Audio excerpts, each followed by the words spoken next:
Major League Baseball welcomes you to the following presentation of the Miami Marlins.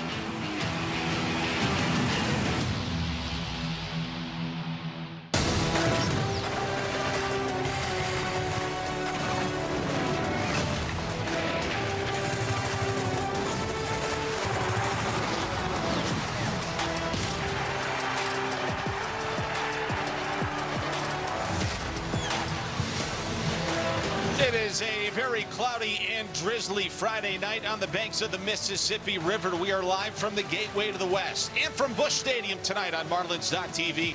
Brought to you by Werner Hoffman, Greg, and Garcia for Game 1 of a 3-game series between the Marlins and the Cardinals. Hey everybody, good to be back with you alongside my partner, the former Marlins All-Star Gabby Sanchez. I'm Kyle Seeloff, and Gabby, now the passports are stamped and we're on the road. 10 games in 10 days. This will be fun. This should be an exciting series. Yeah, it's going to be really fun, especially the way that the boys have been playing the game of baseball, coming off a 5-1 homestand, looking to continue that here in St. Louis. It was kind of funny, like 3 weeks ago when the Marlins had a nice start to June. You know, we were showing some of that stuff. Now our video gets longer and longer because this nice start has turned into flat out a great month. The Marlins have been the best team in baseball here in the month of June. And you know what? The offense has been able to do just enough. And what we've seen too, the increase in home runs, 27 home runs in June. But it has been the pitching staff. They have been absolutely amazing. The Marlins starting pitchers ERA in June, best in baseball with a 3.36 ERA. How about the relievers? They have the second best ERA in June for the NL with a 2.77. What does that mean? They're not allowing any runs, Kyle. Did you mention the pitching has been amazing for the Marlins? A little bit. Yeah. Too much, actually. They've been absolutely outstanding. And when you look at all the numbers, when you look at what they've done, you look at the ERAs, they have been keeping the opponents from scoring runs. The offense have done just enough to win some ball games. Well, look, the only reason I ask is, well, somebody that has been really amazing all year is on the mound tonight. That would be Max Meyer, who will go opposite of Michael McGreevy. This is a rematch from April 20th at Lone Depot Park. Yeah, I mean, you look at what Max Myers has done this season. My goodness, that's an ace. He has been the Marlins' ace. And that's talking about with Sandy Alcantara, Caballo, the way that he's been pitching. But Max Meyer, you look at even his last 10 starts, the team is 9-1 in those starts. He's a perfect 7-0 with a 2.55 ERA. How about he's only allowing 4.6 hits per game, under 2 runs per game, and you look at what he's done for the whole entire season as a whole. He's got under a 3 ERA. He's given up an opponent's batting ability 210. He's in the top 15 of every single one of these categories. Well, it's been amazing because not only has the starting pitching been amazing, but when Max then gives it up to the bullpen, they have been terrific all year long. So tonight the Marlins will go opposite of Michael McGreevy, who they were not supposed to see in this series, but the Cardinals had the finale against the Diamondbacks rained out here at Busch Stadium last night. So the Marlins do indeed draw the McGreevy assignment. Yeah, look, they've already faced McGreevy, and you know what? They actually had some success against McGreevy the last time that he faced them. But I will say this, though. Michael McGreevy is a very good pitcher, and we look at the runs value. Every single one of those are runs that he is saving for his team. We'll talk about that a little bit later. But what he's able to go, he's a pitcher. He's out there. He's not overpowering. He hits his spots. The Marlins have had their success against him. They need to continue that here today. McGreevy faced Max Meyer on April 20th at Lone Depot Park. That resulted in a Miami Marlins victory. The Marlins are back in action tonight. We are halfway home. Unbelievable. Marlins are rolling, and our show rolls on right after this on Marlins.tv.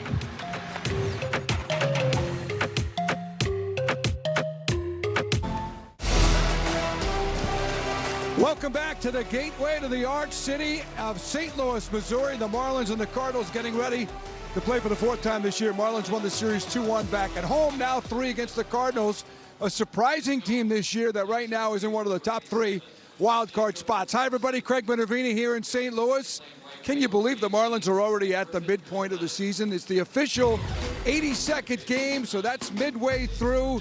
162. The record is impressive, 42-39, especially when you consider that there were 8 games under 500 at the end of play in May. This is only the 3rd time they've been 42-39 or better. Twice they were better. That was in '97. They made the playoffs, won the World Series, of course, with 48 wins. And just a few years ago, 47 wins, and also made the playoffs. This the 3rd time now at 42-39. Clayton McCullough loves the way his ball club is playing.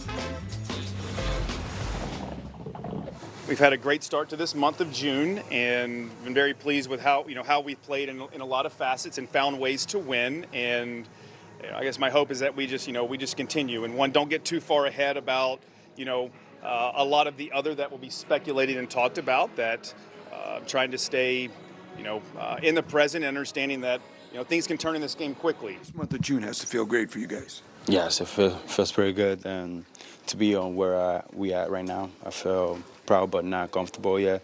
We sure we're gonna continue to growing and be the best out there. Is it hard to enjoy success in baseball? Actually, the answer is yes. I think you do. Every win, like when it's over, like you take a moment and you enjoy. You know how hard it is to win games at this level, but then how quickly you have to pivot and shift and get thinking about the next day. It's always hard to keep your pace the whole year, but of course we are gonna stay focused on what we're doing right now and keep doing it as much as possible. And that second half starts here on the road. The Marlins have not figured out that part of the equation yet. They're 11 games over 500 at home, but on the road, right now they're 14-22, and it starts off with a tough series here in St. Louis as they get the second half of the season going here tonight on Marlins TV. Should be fun, the Cardinals and the Marlins. Game number 4 between the two teams this season coming at you next on Marlins TV.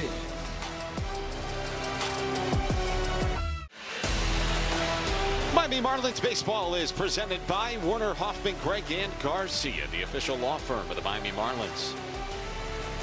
By FPL. And by UHealth, pushing medicine forward. 77 degrees, overcast skies here in downtown St. Louis tonight. 10 games, 10 days. A very pivotal road trip for the Marlins begins tonight. It's game 1 of a 3-game series here at Busch Stadium between Miami and St. Louis. It is the start to the second half of the season, and it's coming up next on Marlins TV.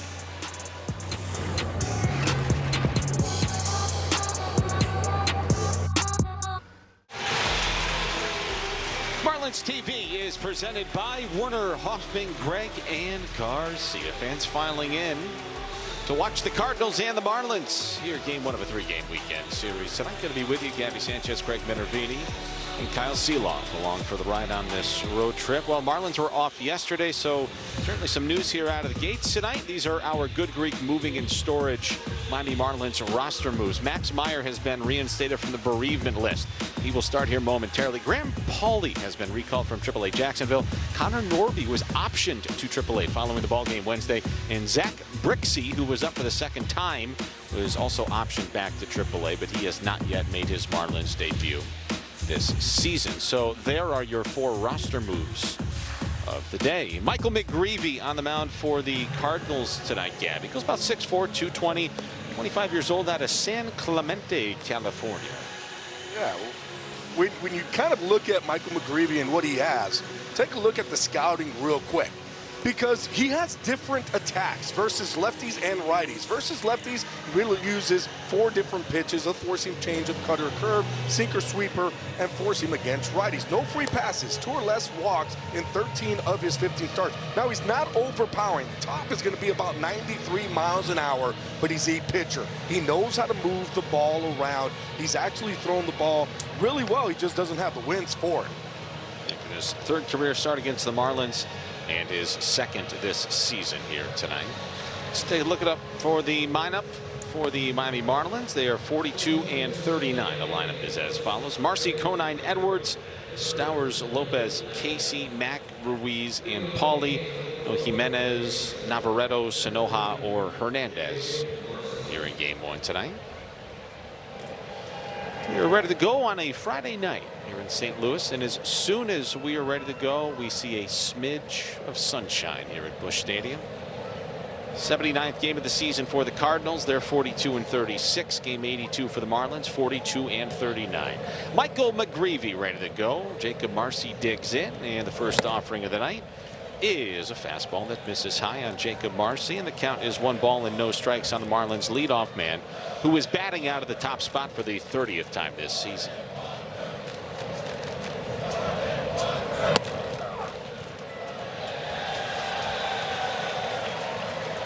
Jacob Marcy is hitless in his last 14 at-bats, but he has had some success in his very young career against the Cardinals, whom he is hitting .318 against in 6 games.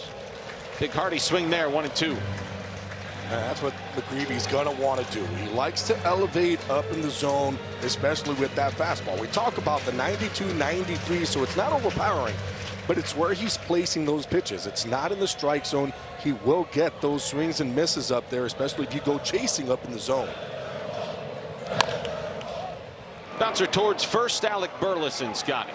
A little underhand toss to McGreevy, covering, 1 up and 1 down. And while we have a second, let's take a look at the defense presented by Doral Kia. From left to right, you have Newborn Left Church in center and Jordan Walker, who's having a heck of a season out in right. From third to first, Blaze Jordan's at third, Wins at shortstop, Weatherholt is at second, Burleson at first, and Herrera doing the catching. J.J. Weatherholt has a great case at second base to be an all-star for St. Louis. He is not on the final ballot, but he's having a great year. Here is Griffin Conine. A lot of range out there at second base. I mean, very good defensive second baseman. The power numbers are there as well. Hitting some home runs. I agree with you. Has a big case to make that all-star game. He is a very exciting young player. A couple guys on this Cardinals team have cases.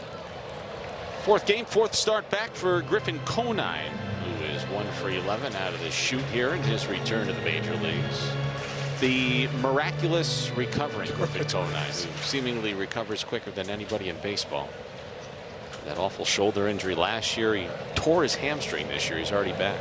You know, one of the things too that got to understand too with Griffin Conine coming back as quick as he did, the timing's going to be a little bit off, right? Like he's trying to get his timing really at the big league level, which is not easy to do. But he's had a bunch of success in the big leagues. The team wanted him, the team needed him, so of course he's going to come up and he's going to do his best out there. He is facing the Cardinals for the first time in his career.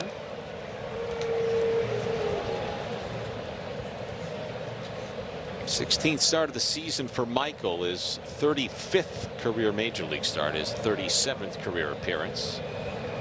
For the former first-round pick who went 18th overall in 2021. He misses low with a slider, and the count is full.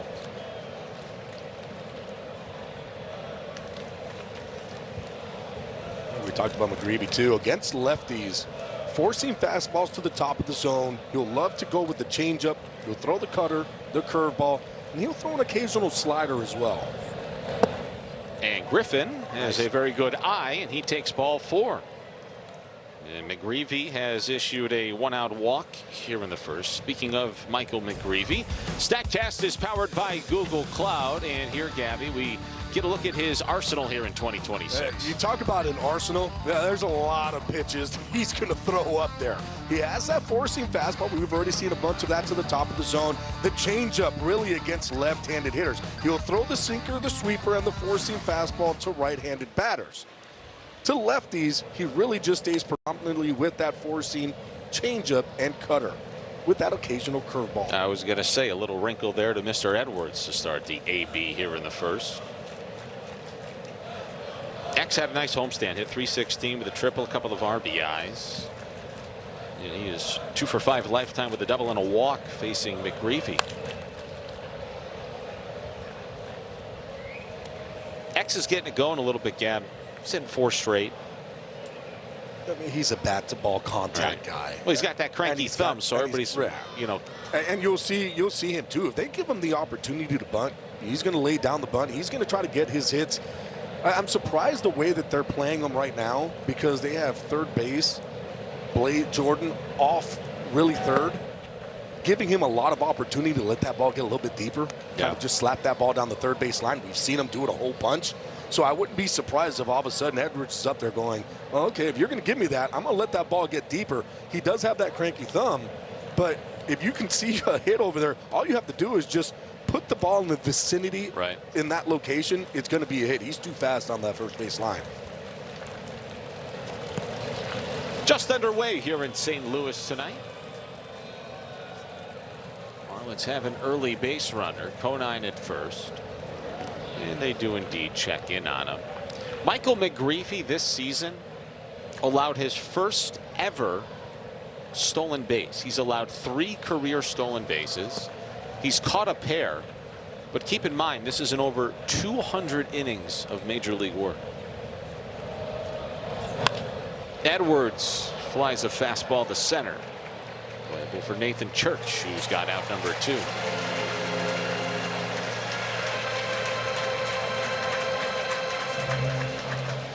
So Edwards flies out. Here comes Kyle Stowers. Yeah, you talk about McGreevy too, and not really allowing stolen bases. But I do think that who they have behind the plate in Herrera, who hasn't thrown out a runner since September 1st of 2024. Yeah, that's not a misprint. Yeah, that's not a misprint. It's been a couple of years since he's thrown out a runner. I understand that Griffin Conine has had those issues, especially with the legs, and he's coming back from injury and all that. I wouldn't be surprised if he takes off. Yeah.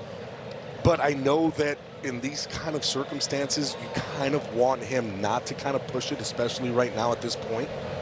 But I wouldn't be surprised with Marlins getting on base if you see a lot of stolen base attempts. Yeah, it should be interesting with this battery in particular. Stowers takes a called strike. Your home plate umpire tonight is Junior Valentine. Crew chief Jordan Baker's at third. Stu Sherwaters at second. Austin Jones, the umpire, at first. Kyle Stowers is 8 for 25 with 7 extra base hits in his last 7 games. He has an extra base hit in 4 consecutive. Did he check his swing? He did not.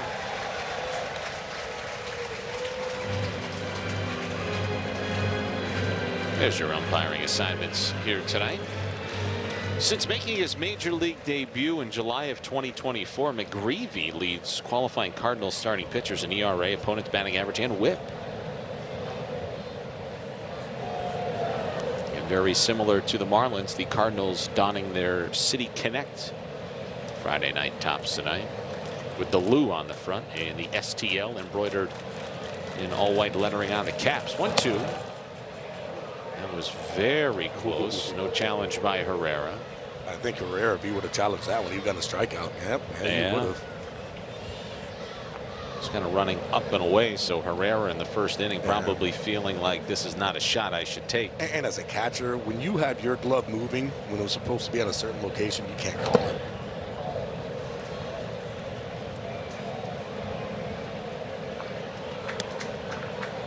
Full count. That'll loosen up Griff at first. McGreevy set to throw his 20th pitch of the first inning. You like those City Connect jerseys? Got the Lou, the birds on the bat. Kind of an interesting look. 3-2. That is ripped into center and a base hit. Conine is on his way to third. Church plays it in. And the Marlins have a couple of men on, and one is in scoring position here. And what Stowers did is he stayed up on the changeup, which is what we've been seeing lately, right? We've been seeing him stay back a lot more. Early on in the season, that was a pitch that he was really way out in front, probably swing and miss. Now he's able to stay on it a little bit more, get that ball to travel. Conine, nice job for him going first to third, realizing he could get to third base easy. And at the plate, the most dangerous man in baseball, Otto Lopez, takes strike one. Otto continues to lead the league in average and hits in multi-hit games. He's got 33 of those. He is racking up extra base hits as well. He had a very crucial 2-run homer in the 8th inning on Wednesday. And Otto shoots this in the air, foul off to the right. Oh, that was a big home run. Sure was. Especially considering the way things ended for the Marlins. Those insurance runs are huge, especially late in the game. Pretty much not expecting Otto Lopez to go as far as he did with that home run, too. Boy, he hammered that pitch, and he knew it.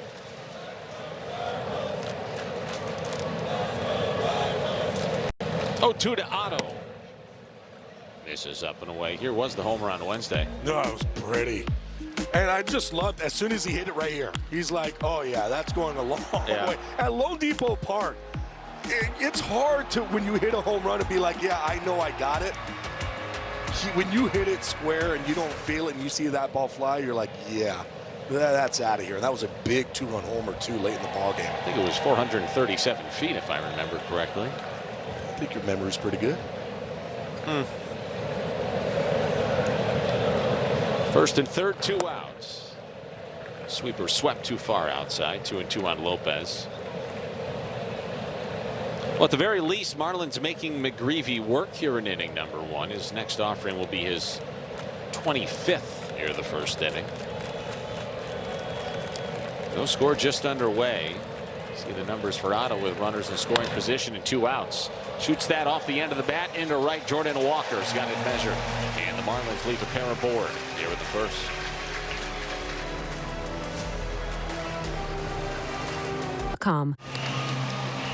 Back here at Busch Stadium, scoreless as we go to the bottom of the first inning as we take a look at Ali Marmol's Cardinals starting lineup. Weatherholt, Herrera, Burleson, Walker, Nootbaar, Wynn, Church, Jordan, and Fermin. Again, the Cardinals are 42 and 36, and as we play ball here in St. Louis tonight, they are in playoff position. Max Meyer on the mound for Miami this evening, reinstated from the bereavement list ahead of tonight's game. It's his 17th start of the season, his 3rd career start against the Cardinals, and he remains perfect here in 2026. He's got to get over a nice feed by Stowers, and on 1 pitch, Max Meyer has 1 out. Gabby, let's take a look at the defense behind Max Meyer here tonight. After seeing that really nice play over there by Stowers, and of course this is presented by Doral Kia. From left to right, Ruiz in left, Marcy in center, Conine is in right. From third to first, Grant Pauly welcome back to the big leagues. Otto Lopez at shortstop, Edwards at second, Stowers at first, who just made that nice play, so Joe Mack doing the catching.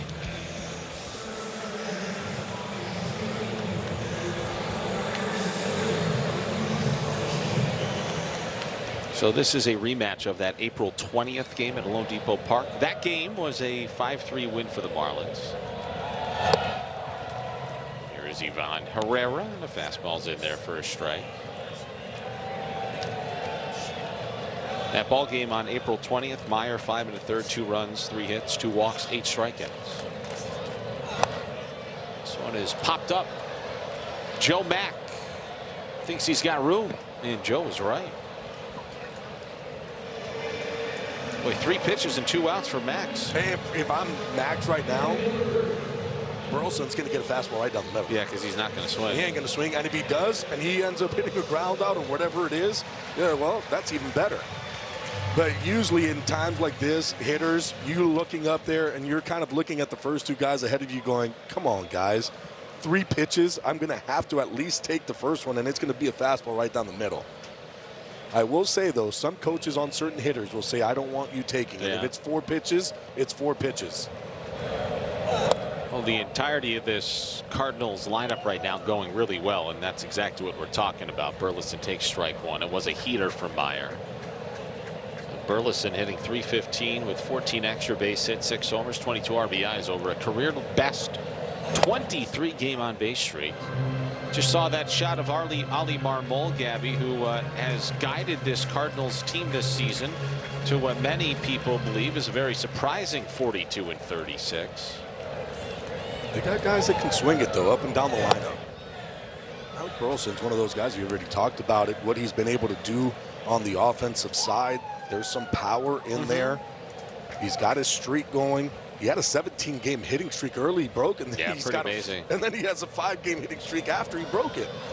Swing and a miss. Good sweeper for Max. Well, we were taking a look at this Cardinals lineup before the ball game. You just kind of look at 1 through 9 right now. All of them are going well, which is amazing considering the fact that the Cardinals have lost 5 of 7. Yeah, the pitching hasn't been great, but they can't pitch, which is very problematic. 2-2. A's on the outside corner for called strike 3 in a perfect scoreless spot of the first for Max.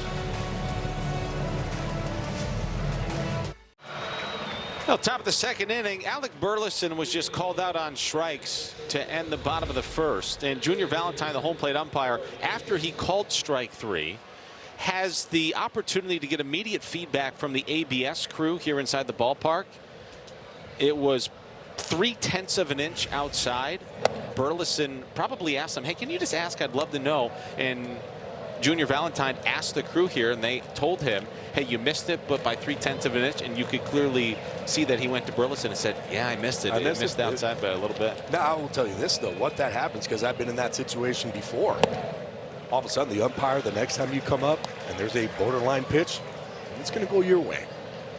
So, yeah, it's bad that it happened there. Yeah, I like how it was cordial, though. It was a very cordial, respectful. I feel, and what I do think, too, that Alec Burleson did a really good job is that he didn't challenge on that one. Right. No reason to challenge. Right. There's nobody on base. Like, you challenging it is almost like just for yourself to get another pitch, where he was like, no, for the team, I'm going to go ahead. I'll take the strikeout. And the bottom line, too, was not egregious. 0.3 of an inch. It's not. It wasn't that far off. Is very, very minimal. So no score top 2. Owen Casey leading things off, and he takes strike 2. Good to see Owen rolling a little bit too. This is a guy the Marlins really need, and he's been good for a while now, and the lineup has been lengthened because of his presence. Casey has hit 6 of his last 7 games, batting .381 as he lays off of ball 3. So hitting .381 over his last 7 games with an OPS of .1274. And I mean, just you talk about, you know, extending the lineup. A lot of power, too, in that bat. When he gets a hold of one, they're going a long way. He has been smashing baseballs. When he barrels them up, it's going. Whether he hits these high-arcing, majestic homers, or if they are on a string, they go a long way, and they leave in a hurry. I mean, look, the biggest thing, of course, we talked about it, it's the swing and miss. But when you're starting to, all of a sudden, you're starting to cut those swings and misses out, and now you're putting a little bit more balls in play, that's what you're going to see. The average is going to go up. The home runs are going to go up. OPS is going to go up. Casey shoots that into left for an opposite field base hit. Leadoff man aboard for the Marlins. Make sure you score big on authentic gear at MLBshop.com. From official jerseys and memorabilia to hats and hoodies, we've got the season covered for you. Visit MLBshop.com/Marlins, the official source for your Marlins gear. We'll see you back home in a week and a half. Marlins here in St. Louis for 3, and then in Colorado for 4, and then 3 in Sacramento. Well, McGreevy threw 25 pitches in the first, and Owen Casey just beat him on the 7th pitch, leading off the 2nd. So far, so good outside of, well, they don't have a run on the board, but I think this is much to the delight of Clayton McCullough initially. Yeah, I mean, you just look at that Casey at bat and what he was able to do battling. Early on in the season, he's swinging and missing on that one. All of a sudden now he's making contact, hard contact, opposite way. You love to see it. Joe Mack finds himself behind the count. No balls and 2 strikes. But here's another guy who's having a great month. Joe hitting .327 across 17 games this month with a .993 OPS.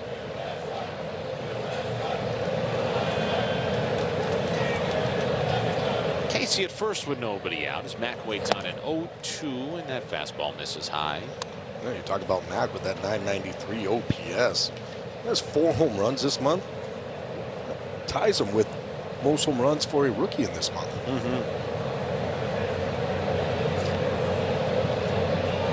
Boy, it's been fun to watch him just kind of progress, especially on the offensive side. He cues that back towards McGreevy, who fields his position rather well. They get it out at second. They double up Joe at first. Thought that had no chance to turn into a double play, but tipped your cap to McGreevy, who made the backhand stab and threw a fastball to Wynn, who's got that rocket arm and short. The tough one is, too, is the way that when Mack hits his ball, he kind of has to fight it, and he falls backwards. That he's not able to get over to first base. Then you talk about putting the ball into Wynn's glove with that cannon. I mean, he has one of the strongest arms in baseball at shortstop. Well, 2 quick outs. Here's Esteury Ruiz, and he golfs that out towards shortstop. Wynn's got it. 1, 2, 3, go the Marlins here in the 2nd. No score.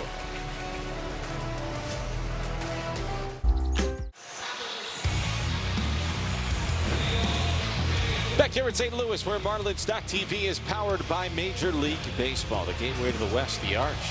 Take a little tube up to the top of that puppy. Not for me, but for some. Beautiful Friday night here in St. Louis. I'm not doing it. Me either. Attendance up here at Busch Stadium this season, where the Cardinals are playing well. The locals certainly show up to support them. And they have been showing up to support Jordan Walker this year, who is having a terrific season. Chops this towards shortstop. Paulie's got it. His off balance throw to first is not in time.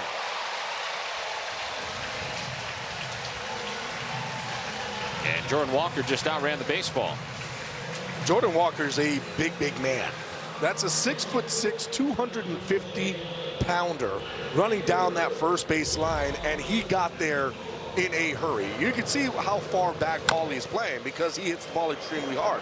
But he's coming in, he's charging. I mean, this is very easy of him getting the ball and releasing it very quickly. It's Jordan Walker just picking him up and putting him down, realizing he could get there. Look at those strides. And the fourth-year big leaguer out of Decatur High School is at first with nobody out. Here's Lars Nootbaar. The Cardinals haven't seen a whole lot of in recent seasons, Gabby. His season was delayed out of the gates after he underwent, boy, this sounds so painful. Double heel surgery in October to correct Hagelin's deformities. He rips that fair. No, foul. Boy, baby, that was close. That was very close. From our vantage point, it looked like it was fair. But Austin Jones, the first base umpire, was all over it. So if they that was challengeable. That was in the air pass first. In the air pass first base, you can challenge it if you think that it is, and they want to take a look at it, it looks like. Ah, boy, I thought to the naked eye, I thought it was fair. Boy, that's close. Well, here's another question. Did Stowers get leather on that? I don't think he did. I think. Are you sure? They're definitely challenging. I mean, it's hard to see whether he got some glove on that. That ball was hit hard. First look we got, I was wondering if maybe Stowers. I don't think he got glove on it. Okay. It's going to be really hard though to see where that ball hit, because typically you would have that chalk that you could see kind of bump up, but since it's on the grass area, I don't know if you're going to be able to see anything kind of pop up. You know, the Cardinals were very quick to challenge. This is under review. It's brought to you by Werner Hoffman, Greg and Garcia. We just finished seeing a replay that they put on the board, and it's too hard from the angles that you're seeing to see whether or not it's fair or foul. Here's a super slow-mo look. It's just too hard to see where that ball is. I agree. You can't. There's nothing here that tells me that this is going to be overturned. Right. At least from this look. From this angle at this point. Now, do they have other angles? Is there something that we're not seeing? Possibly. But from this angle, there's nothing there that tells me that was a hit. I was a little worried at first because the Cardinals were very quick to challenge, almost definitively after 5 seconds, like, oh, no, we want to take a look at this. We have not seen anything yet to lead us to believe that this would get overturned. The replay crew back in New York is Les Diaz and Alfonso Marquez, by the way. Now, if it did get overturned, then the umpiring crew needs to make a determination as to where they'd like to place the runners. And I would have to think it would probably be second and third. I would agree.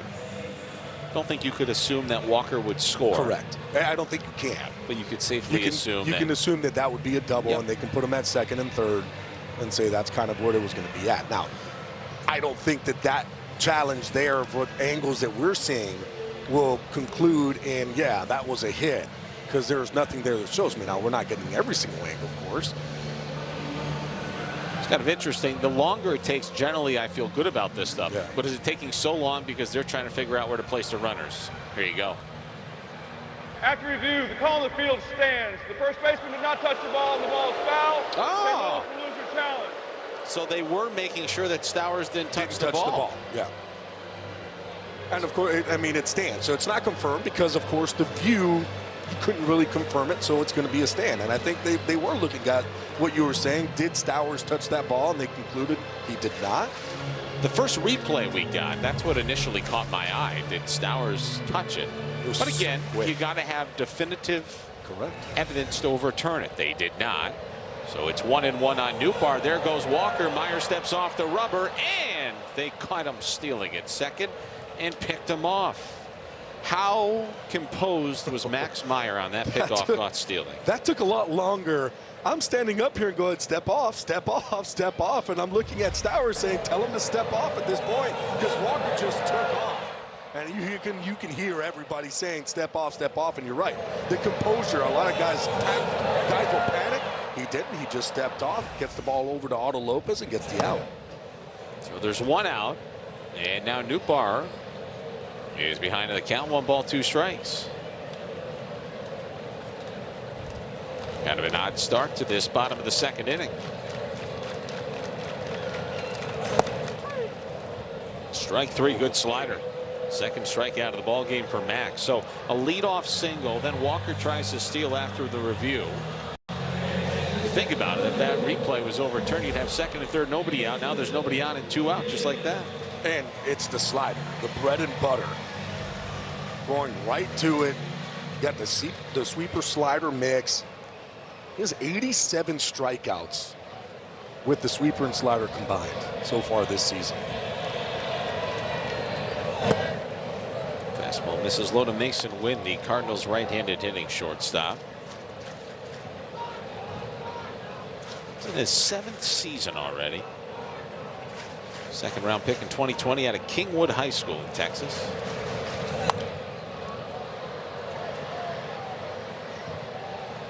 One of the fun things about Max Meyer are the sweeper and slider mix.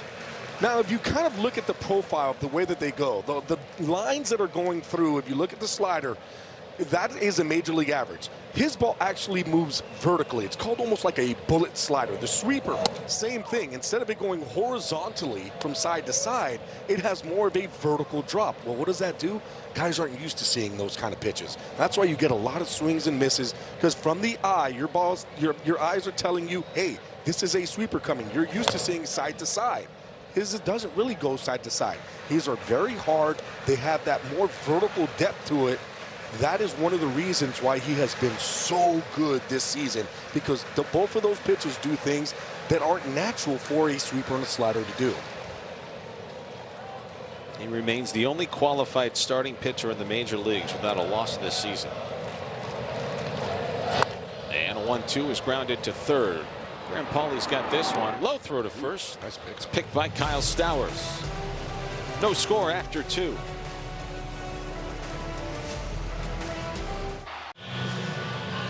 Top of the third inning scoreboard brought to you by Warner Hoffman, Greg, and Garcia. Marlins have a couple of hits. Cardinals have one. Alongside Gabby Sanchez, Craig Minervini's downstairs. I'm Kyle Seeloff. Thanks for making us a part of your Friday. Well, Graham Pauley makes his return to the major leagues tonight, playing third. And Graham's first pitch back in the show is a really good curveball for Michael McGreevy for strike 1.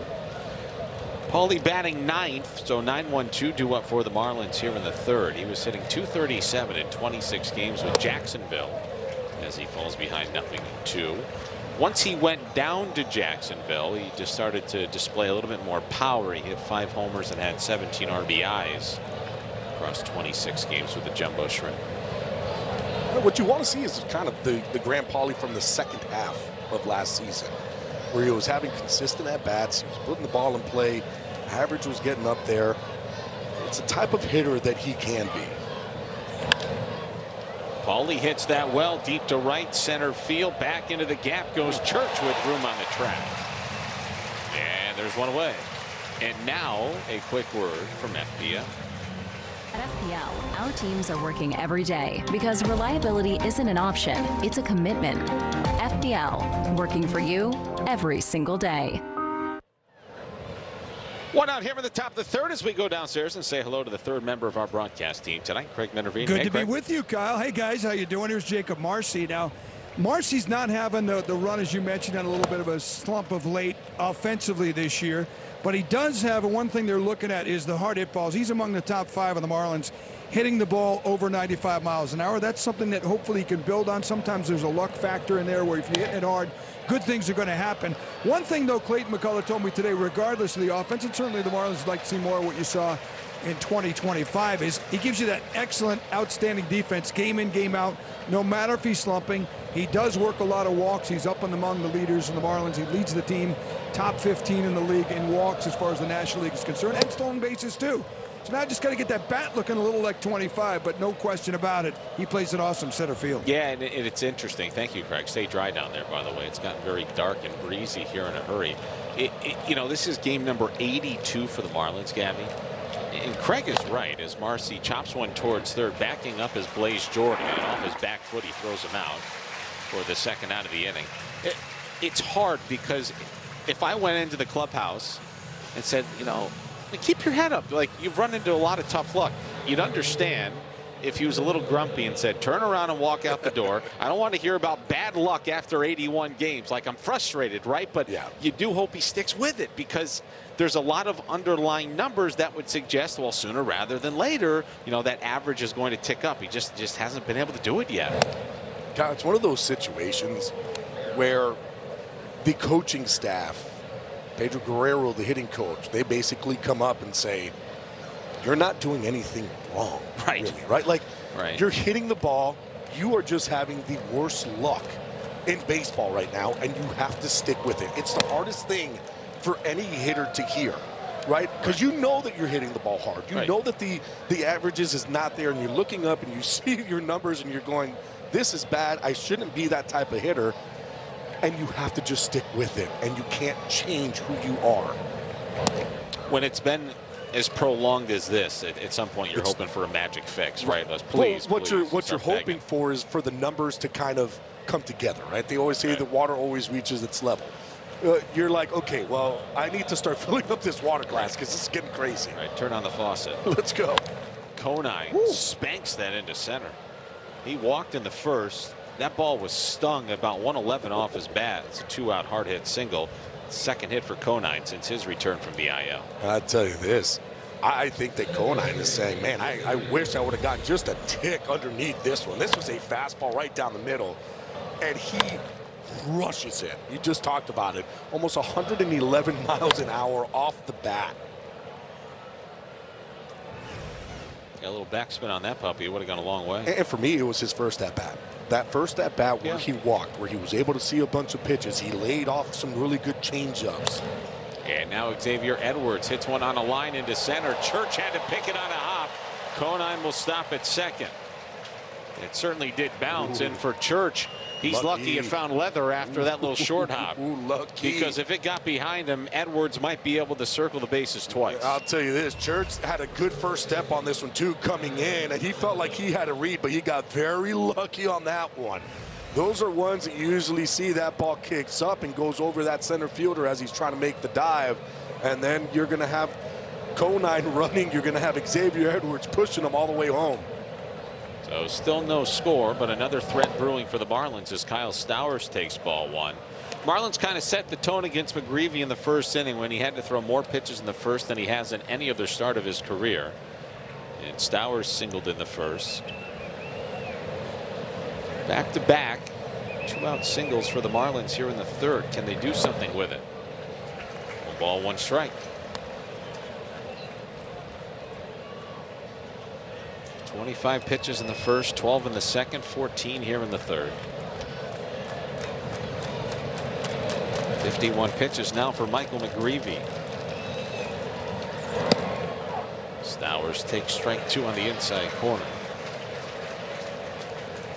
A perfectly placed fastball from McGreevy, who's looking tonight to earn his first career win in the month of June. June has never been kind to McGreevy. He has gone through the June swoon in his career. Marlins this month, no siree. They've won 6 of their 7 series. They are 16-5 here in June. Just a remarkable note. Stowers waits on a 1-2 and he lays off that cutter. We talked about it against left-handers. It's fastball, changeup. Those are the 2 predominant pitches. 31% fastball, 27% changeups. But he does like to throw that cutter just like you saw, and he will throw that curveball about 15% of the time. And he strikes out on a fastball. So the Marlins lead 2-1 here in the top of the third. We still remain scoreless after 2.5.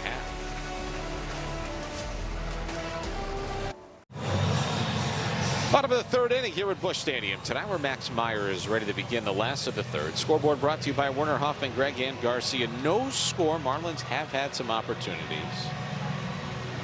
Trying to cash in a couple of runners in scoring position here early. Marlins 0 for 2 in that department with 4 men left on base.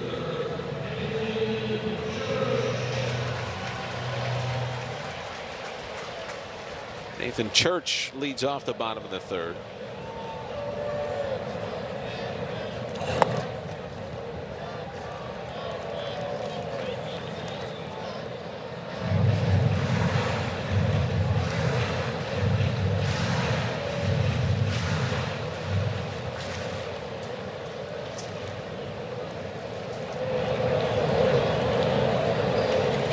Church, and he popped it up.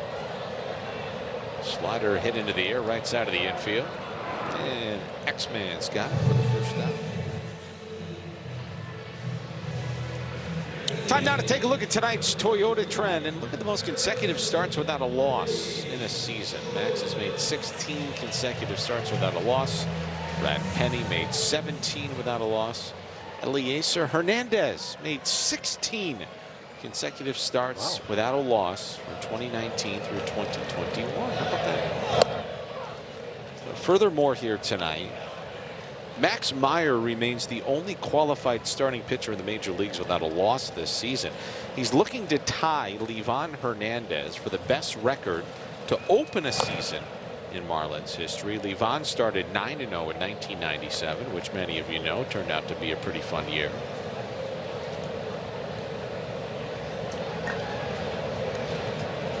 Meyer's 16-game streak to open a season without a loss is the longest streak in Marlins history. It's the longest streak during any span of the single season in club history. It's fun to see him just putting everything together, right? Like for me, a pitch that he's been working on so much, that changeup has been working out for him, especially against left-handed batters. But just being healthy. Right. Like that to me is the biggest. You're finally seeing him on the mound, healthy, showing what he can do. It was a third pick in a draft. Like Marlins had very high expectations for Max Meyer. And of course, one of the biggest pitches is that slider sweeper combo mix. He had that in college. It was the best pitch in the draft. Right. And he still threw 97, 98 miles an hour. So you're talking about a college kid who was throwing 98, 99 and saying, well, that's not even his best pitch. Right. And now you're seeing why that wasn't his best pitch. Yeah, he's come a long way, which has been really fun to watch as the 2-2 misses inside on Blaze Jordan. Marlins have won 9 of Meyer's last 10 starts. That dates back to the beginning of May. And that is a stretch in which he's pitched to a 2.55 ERA, which is the 12th lowest in baseball. Just incredible that among the 129 pitchers with at least 10 starts this season, he's the only one without a loss as Jordan pops this up and nearly putting the squeeze on that at second is Lopez. He actually juggled that before he caught it. He's laughing right now. I think what may have distracted him was the bag at second. This is not banana ball. You're not getting extra points for the trick plays here, Otto. No, man, he's coming in. He just took his eyes off the ball is all it was. He took his eyes off. And then whoop, whoop. Okay, stay with it. Juggle play, +1.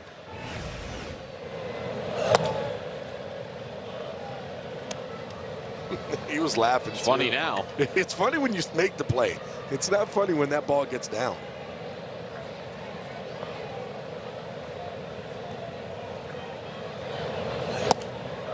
There's Jose Fermin. Boy, he just took a popping 96 at these for strike one. The thing is, too, is if you're able to live down there, if Max Meyer's able to live down there with that fastball, it just opens up even more room for the slider. Because now you have to go, okay, well, I have to respect it. Came back with a fastball. No challenge by Joe Mack. Now, Joe Mack wanted that pitch up. Yeah. And that's the only reason why he didn't challenge. Because he wants it up. All of a sudden, he has to get that pitch down. He's not expecting that pitch. Where if he's calling for a fastball and he's having his glove there, he could say, yeah, that's going to be a strike. He would have been able to identify it being a strike, correct. Right. But, I mean, if he's living down there as a hitter now, you're like, well, now I have to swing at things that are low. And you tell yourself against a guy like Max to get him up in the zone. But he's dotting fastballs down in the zone. Right. Now you end up getting those swings and misses at the sweeper and the slider that are going to be down in that area. That's where I feel like he has really started to excel in his pitch sequences of understanding what hitters are looking for. Fermin flies this out towards right center. Marcy got a good jump. He's there. And a perfect bottom of the third for Max.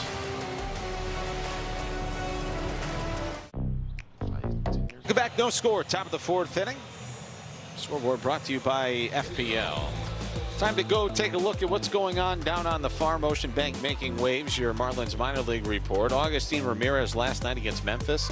3 for 5, couple of doubles, RBI, and a run scored. How about the Jumbo Shrimp? They've won 7 of their last 8. Reigning national champions having another good year as Otto Lopez, speaking of good years, leads off the 4th.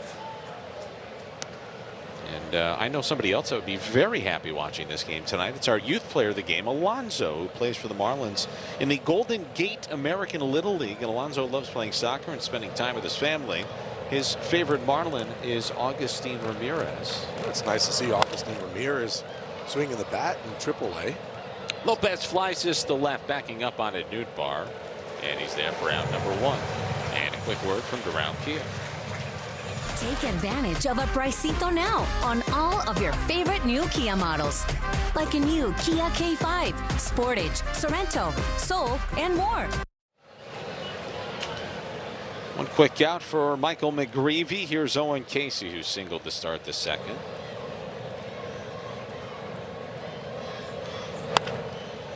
Just got underneath it. Racing in is Church, and coming over Walker out of nowhere. 2 outs as we go back downstairs and say hello to Craig again. Well, thank you, Kyle. And Pedro Guerrero, the hitting coach, told me it's all about making better decisions with the approach. And one thing Joe Mack worked on in the offseason was getting ready for the soft stuff, whether it's a splitter, curve, change-ups. He's done a better job of this, but it's really paying dividends, not just in the soft stuff, but his entire approach in the month of June. In the month of May when he came up, the defense has been great right from the get-go, but hitting .203, getting adjusted to major league pitching.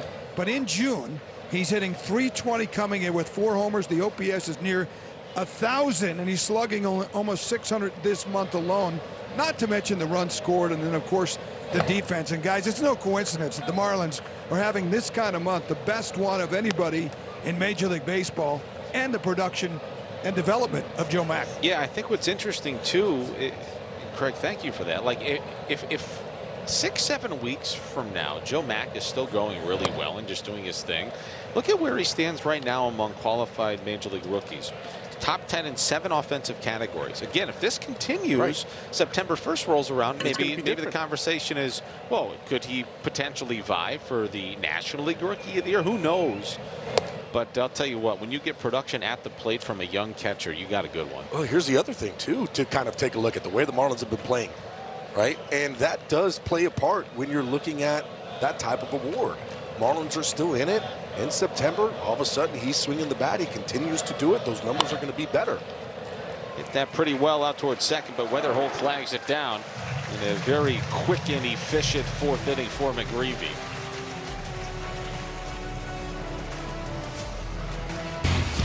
Celebrate America with the Marlins when they host the Cleveland Guardians July 10th through the 12th. You can join us for Military Appreciation Day, USA 250th, and Top Gun Day featuring exclusive ticket package items.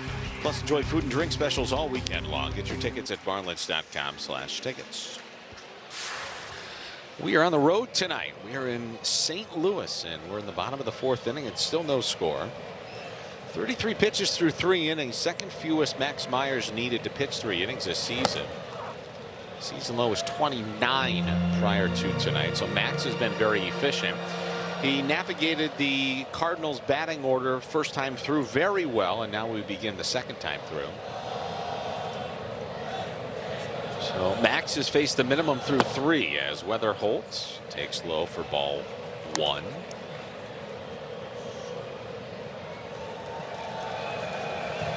Weatherholt grounded out in the first. Fun player to watch. Very easily be an all-star. Told you that. Wow. Kind of a filthy changeup. Not sure that's where Meyer wanted it, but nothing Weatherholt could do with it. It's just, right now, he's just painting up there. Yeah, it just seems like every single pitch, he is just working the corners, working the spots, not staying in the middle part of the plate. Weatherholt swings and misses at a sweeper. And another strikeout for Max Meyer. That's his 3rd tonight, his 2nd on that debilitating offering. 2 off the sweeper, 1 off the slider.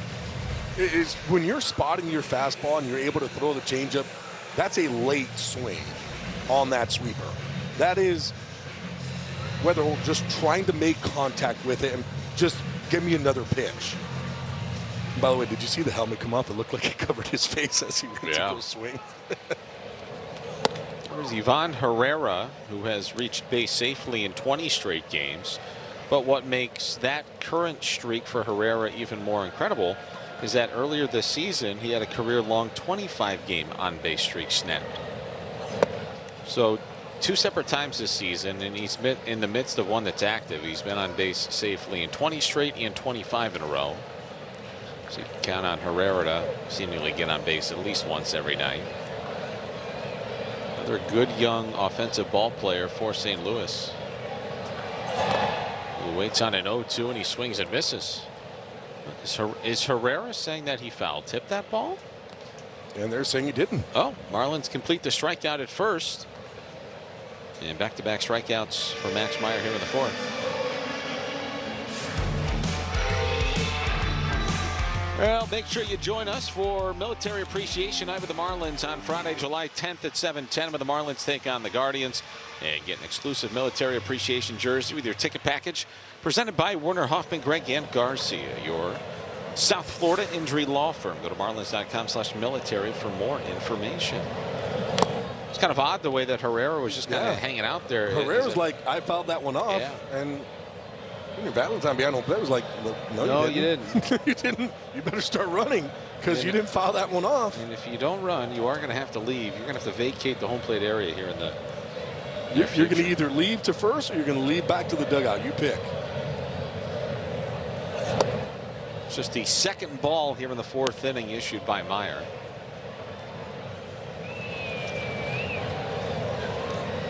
There's 42 pitches for Max. It's nice to see him back, coming off the bereavement list. Thoughts and prayers out to the family. Losing a loved one, never easy. But had to, in a very silly and almost uncomfortable manner, ask Clayton earlier today, like, obviously the family stuff, way more important than baseball. But when he was home, was he able to get his work in? And he said, yeah, he went to his off-season training facility and did get one bullpen session. If he didn't, there was probably a conversation to be had whether you want him to start tonight. But. And I think that was probably talked to with Max about like, hey, we understand. Right. And when you are rolling, that's the other thing too. On a pitcher, just like a hitter, when things are going good and everything seems to be clicking, you don't want to mess anything up. Like you're gonna keep doing what you've been doing, your same routine. I need to throw it. Luckily, he was at a place where he was able to. Burleson bounces one foul. Now the count is full. The number 3 hitter for the Redbirds.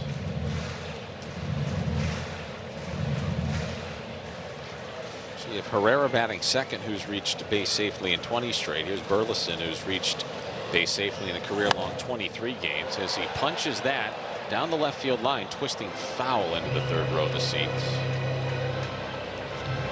Burleson sat himself quite a year. He had a home run in 4 straight games dating back to June 9th and June 12th. So those power numbers have been there.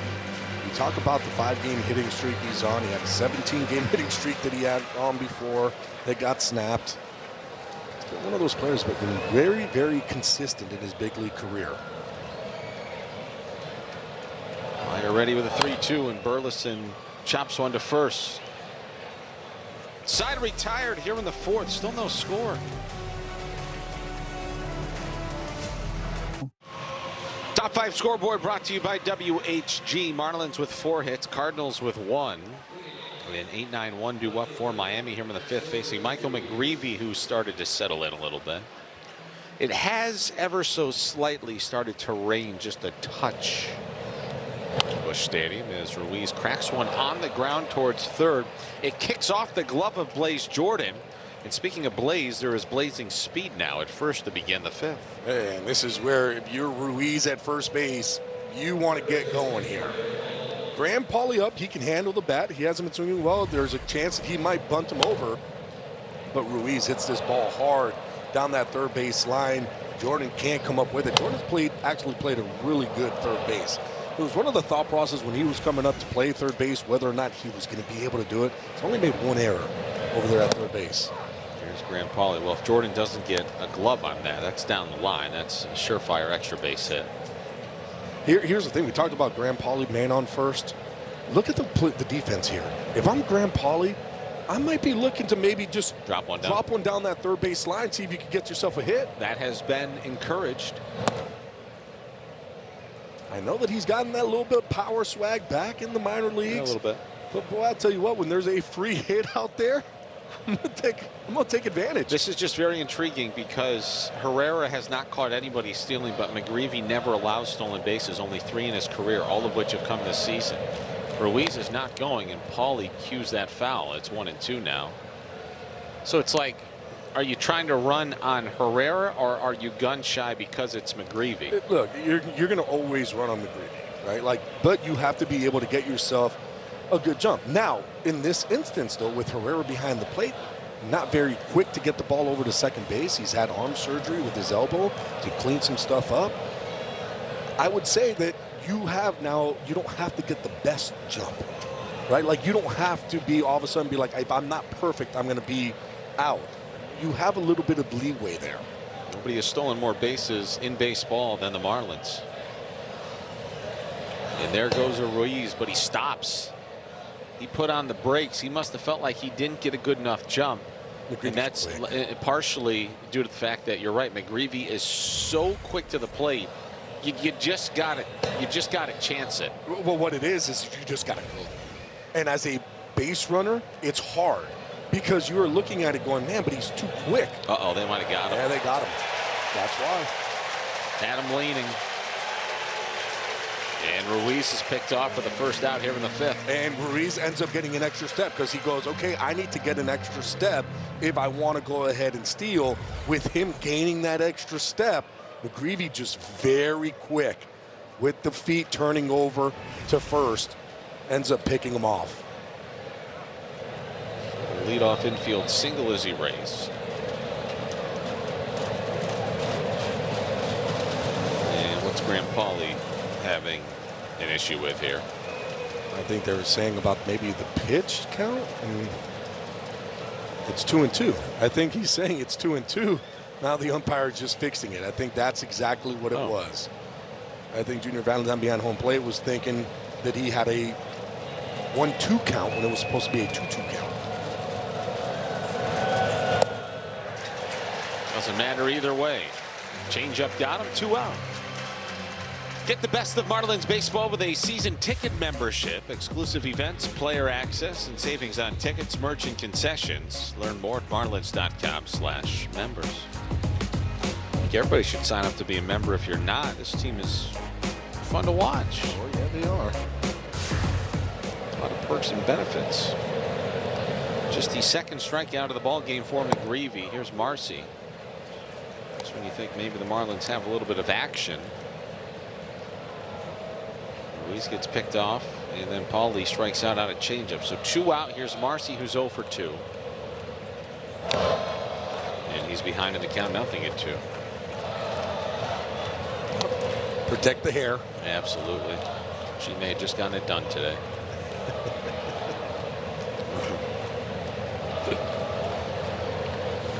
This next pitch from McGreevy will be the 71st of his outing. It's not cheap, Kyle. No. You would know. Father of 3. And a wife. Wife is no problem. It's the kids that constantly want to go. 7 o'clock airtime. Game 2 tomorrow. 1-2. Hit down the line. That's foul. I like to see that, though. That was a changeup down and in. And Marcy just was ahead of it. Make sure you stay tuned till the 7th inning for the stretch. And as always, that is brought to you by Celsius. By the way, both teams are TBA tomorrow. I want to see Marcy be. I know that he has been lately a little bit more aggressive, especially early on in the at-bats. But, man, it's tough, especially when you are going through it and starting off 0-1 every time. Like, it's because you start to just overthink yourself as a hitter. I hear you. Where you're going up and you're just like, man, it seems like every single time I take, it's a strike, and every single time I want to be aggressive, it's a ball off the plate that I'm, chasing. Good eye. He's got. I mean, that's there's a reason why they said, you know what, we're going to put Morrison in the top of the lineup. He will work at bats. He gets on first. He can steal bases.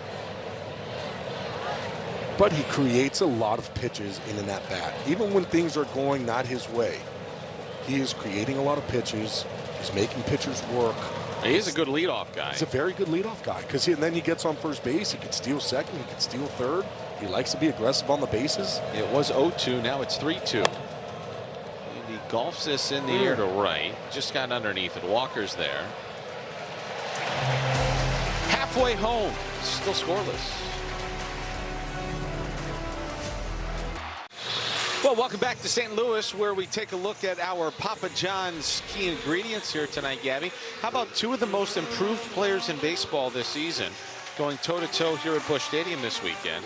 Look at the largest increase in batting averages from last year to this year. Otto Lopez, an increase of 94 points. Jordan Walker with an increase of 75 points. And Walker leads off the bottom of the fifth. And both those players should be going to Philly for that All-Star game. You look at, Jordan Walker and what he's been through in his career. Like, I mean, it almost was basically, look, we don't know if you're going to be able to be a big leaguer. It's that expression, put up or shut up time. And basically it was, if you don't do it now, even though you're at a young age, we don't know what's going to happen. There's got to be thought process of maybe, new scenery, going to a different team. He worked hard in the offseason. He went to Driveline to work on his swing. I think the biggest thing for him is just being back on the fastball. And that's one of the biggest things that I saw. 296 batting average on the fastball this season. Last year, 225. When he was a rookie, where he had himself a nice season, he was on the fastball. Lopez plays that big hopper. Boy, another really nice pick by Stowers at first. So, exclude this first out here of the fifth inning. Let's take a look at Max's outs through 4 innings tonight. StatCast brought to you by Google Cloud. Anything in particular stick out here? Well, I mean, one of the biggest things is that sweeper. He's getting swings and misses on that sweeper in the heart of the plate. And the reason why he's getting swings and misses off those is because the other pitches that he's throwing, those fastballs, the changeups, everything is on the corner. And guys are actually having to really kind of look at fastballs now, understanding that even though he is a sweeper slider type pitcher, I've got to respect 95, 96. And now all of a sudden he's getting these Cardinal hitters in between. So he's able to get those swings and misses on pitches that are still over the heart of the plate. There's a 1-0 pitch to Lars Nootbaar, missed outside.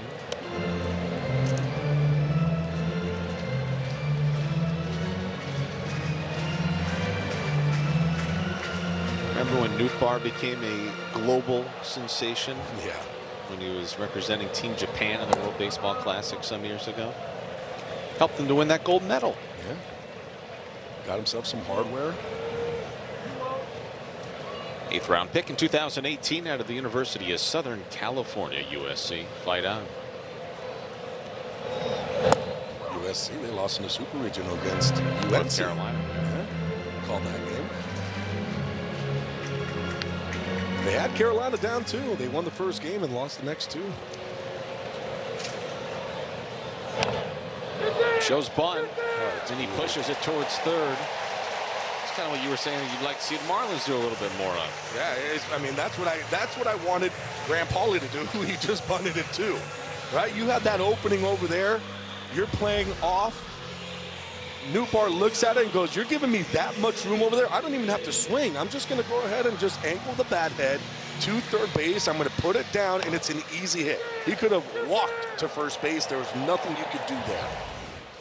Snaps a stretch of 9 consecutive Cardinals retired by Max Meyer. No Cardinal has reached second base tonight as Mason Wynn flies that into the corner and right for Conine for the second out of the inning.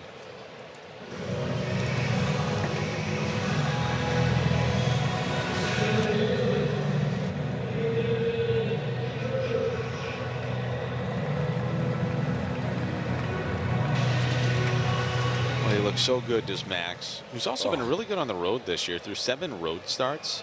He's 3-0. Of course, he's perfect, but he has a 3.66 ERA on the road this year. It's just so impressive. And It does. A lot of it goes back to the attitude adjustment, although that comes across in a negative way. He's just grown up. He's just really grown up, and it takes guys a while. What it is too, it's what's working, right? And as a player, whatever's been working is what you're going to do. And we've talked about it, consistency. Nathan Church bounces that towards second. Edwards with a little flip to Stowers, and they got him. So Meyer works around the one-out single by Nootbaar. Still scoreless.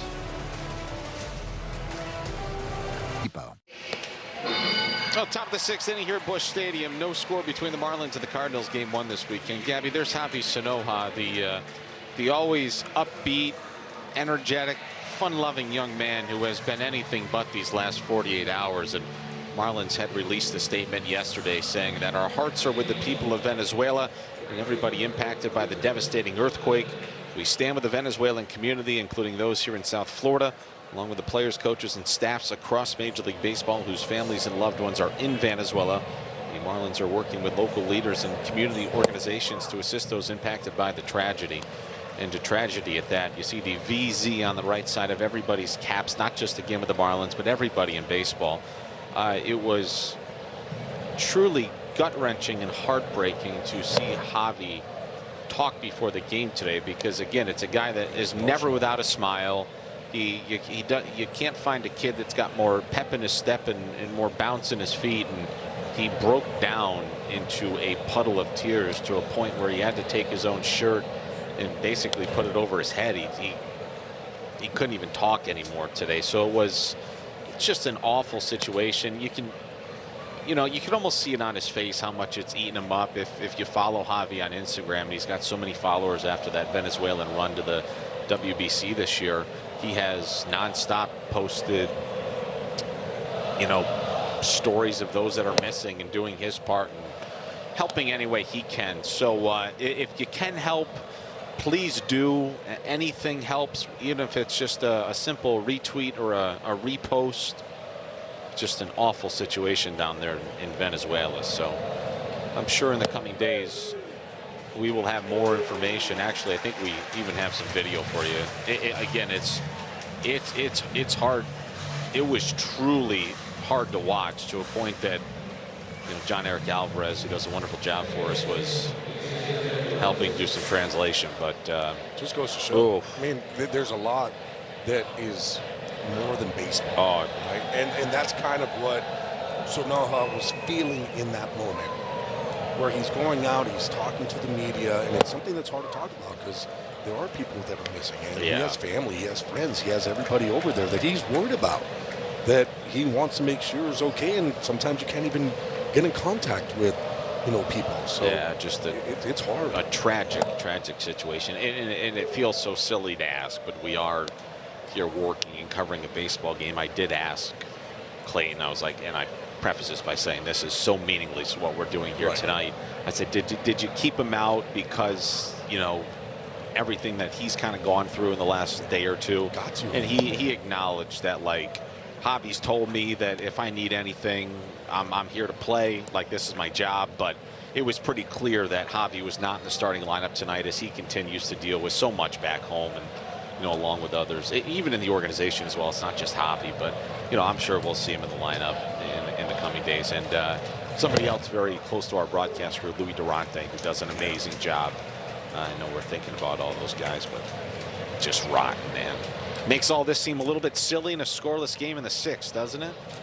But here we are. Maybe we can bring a little bit of levity to everybody's night for a couple of hours. One out here in the sixth. Xavier Edwards batting. He's 1 for 2. Marlins have 5 hits in this game. Cardinals have 2 and actual challenge this strike 3 call. The batter's challenging the pitch. This was a cutter, and Reeve loves to throw it, especially against left-handed batters. But Edwards knows the strike zone. ABS powered by T-Mobile, and that is a ball. Miami has 3 challenges remaining. And usually in those type of situations, you will say, it's a tough call whether or not to do it, right? There's nobody on, nobody in scoring position, but you're getting into the 6th inning here where you need to get base runners on. And you trust a guy in Edwards to know the strike zone. 3-2 pop foul. We'll do it again. I think if it was the first inning, nobody on, second inning, probably doesn't challenge that. Now you're getting into that 6. It's like, no, we got to start getting guys on base. We got to, especially guys who can run. Slow bouncer right side. Burleson with a little nifty flip to McGreevy covering for the second out. Oh, don't miss a moment this season with Marlins.tv, brought to you by Werner Hoffman, Greg and Garcia. Stream the entire season within Marlins territory. Watch games at home or on the go. Stay connected all year long. Subject to national exclusivities. Visit Marlins.tv for details and start streaming today. Got to start streaming. Warriors are playing some good baseball. You don't have to. You better. It's kind of interesting coming into this game. Marlins were pitching well. The Cardinals were hitting well. They were just deadlocked with a couple of goose eggs here in the 6th.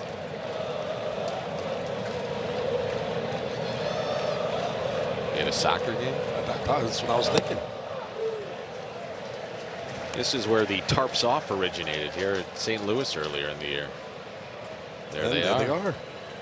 Looks like everybody's in formation. Hit it here. Are we doing it up here? Excuse me?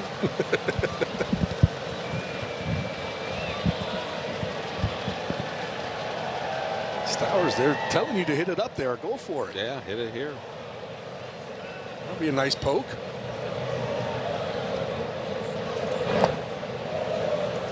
Laid off that curveball.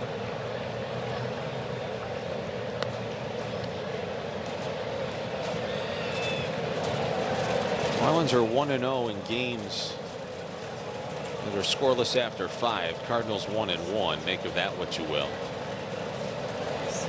McGreevy's not allowed 5 hits in each of his last 8 starts, but he has not yet allowed a run here tonight.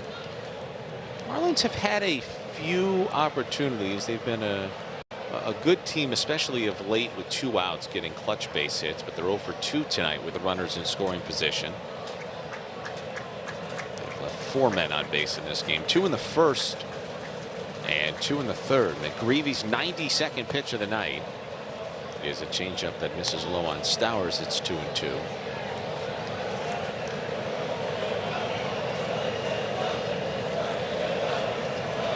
Secured their 5th straight home series victory with a 4-2 win over the Rangers Wednesday. Yuri was good. Griff got a big hit, so too did Edwards and Lopez, as Stowers takes ball 3. I don't know if it's frustrating by any means, but the Marlins might be slightly frustrated because they've put together some real quality ABs. They've run some counts full. They've drawn, you know, some deep counts. They've had guys in scoring position. That one locks them up. We have played 5.5 innings here at Busch Stadium tonight. I think he challenged that one. He did? Yeah, and I don't think he should have. I think that one was right down the heart of the plate. Maybe they didn't challenge it. No, they did. They did challenge. They did challenge it. Oh, boy. Pitch is a strike. He's going to want to pretend he didn't see that. Marlins have 1 challenge remaining, and they have yet to score a run through 5.5.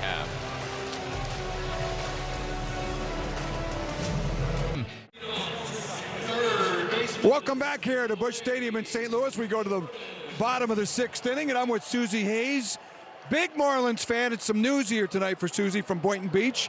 This is her 30th ballpark. She was destined to be a baseball fan. She went to Walter Johnson High School. Is that true? That's true, in Bethesda, Maryland. Yeah, and it's appropriate that this is my last park because my mother was a Cardinals fan when she was growing up. You went to your first game when and where? The first game was a Washington Senators game in the 1960s. She's such a big fan, even her husband Bob admits she is the bigger fan in the Hayes family. Way bigger fan than Bob, yes, very much. You're a good baseball. And I'm a big baseball fan, yes, very much so. Umpiring, coaching, the whole routine, and yet the wife is the baseball fan. He's the umpire, but she calls the balls and strikes at the house.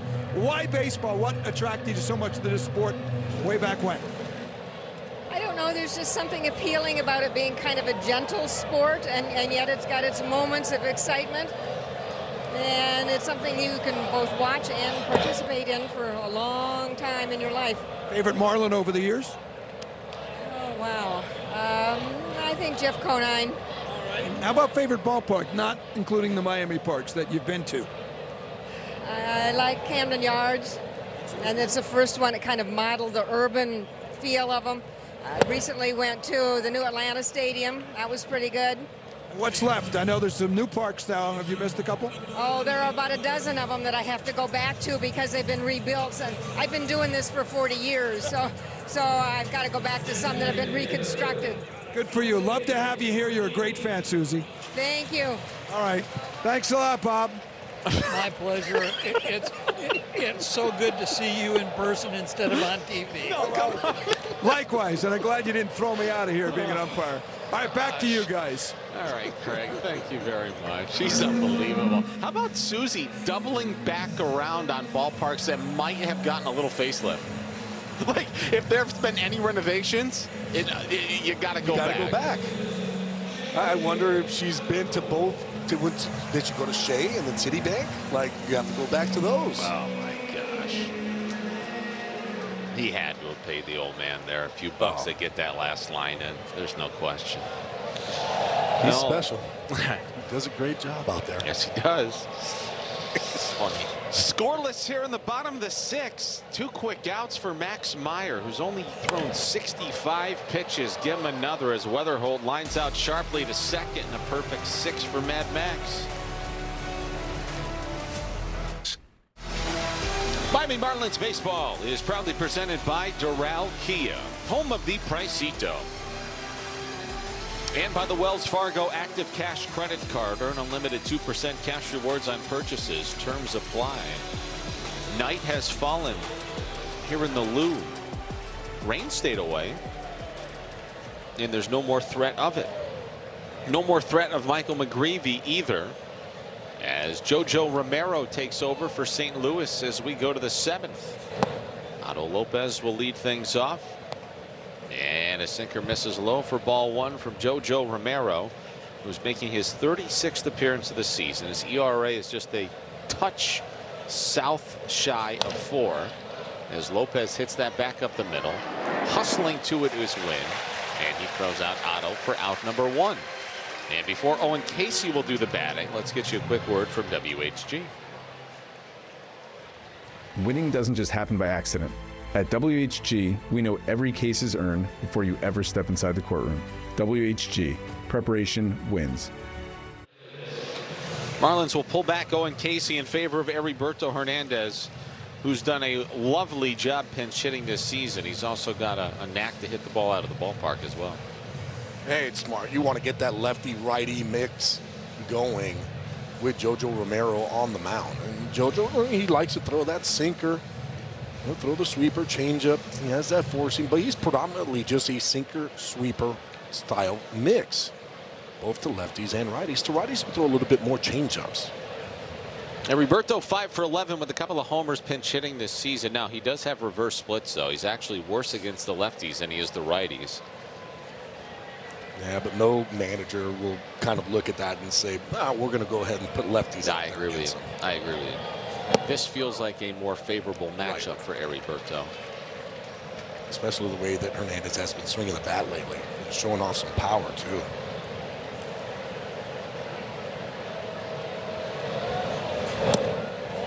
Quickly 0-2. And that's what makes it tough against the righty. The sinker changeup mix. Both are going to look the same, but there is that difference in speed, about 10 miles an hour. He'll throw 94 with that sinker, about an 84, 85 mile an hour changeup. He also does not stop moving. No, he fidgets a bunch up there. JoJo kicks and fires a 1-2. Did he offer? No.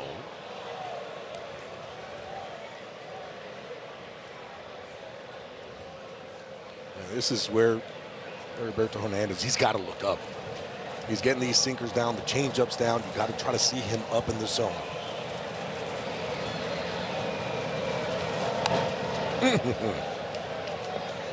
Those are the ones you're looking for. Sweeper that's left up, not really doing much. Looked like he probably wasn't looking for the sweeper, looking probably something hard. Heriberto leads the ball club in average exit velocity. When he barrels it up, he hits it hard, and he barrels that up, but he smashed it right to wind.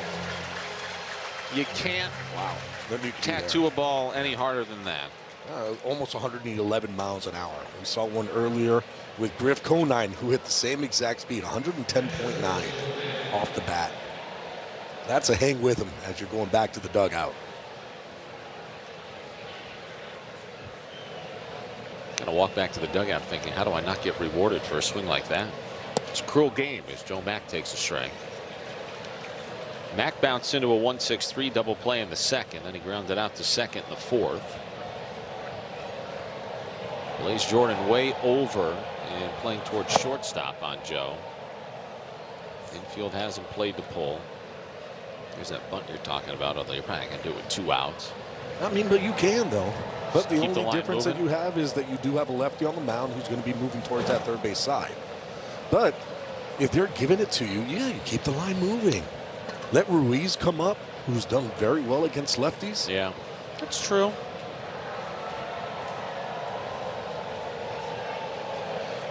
Very, very true. Grounded softly to second. Very tidy 7th inning for JoJo Romero. Let's go to the 7th inning stretch. It is brought to you by Celsius.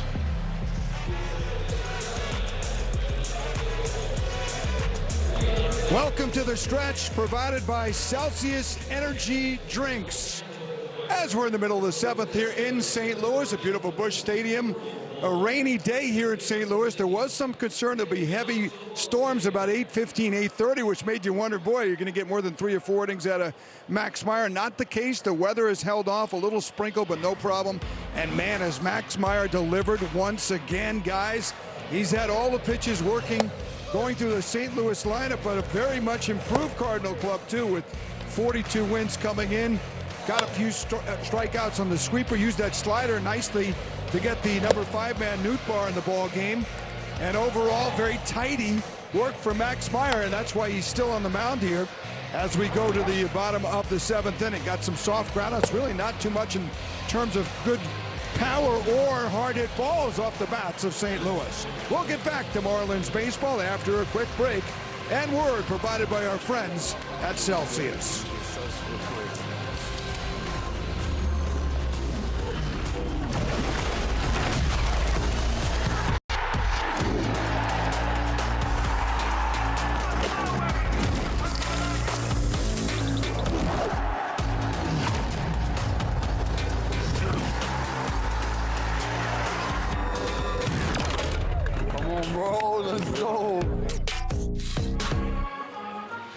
All right, Craig, we'll catch you on the post-game show. If this is scoreless when we go to the 10th, Max Meyer has been so good he might just get the 10th.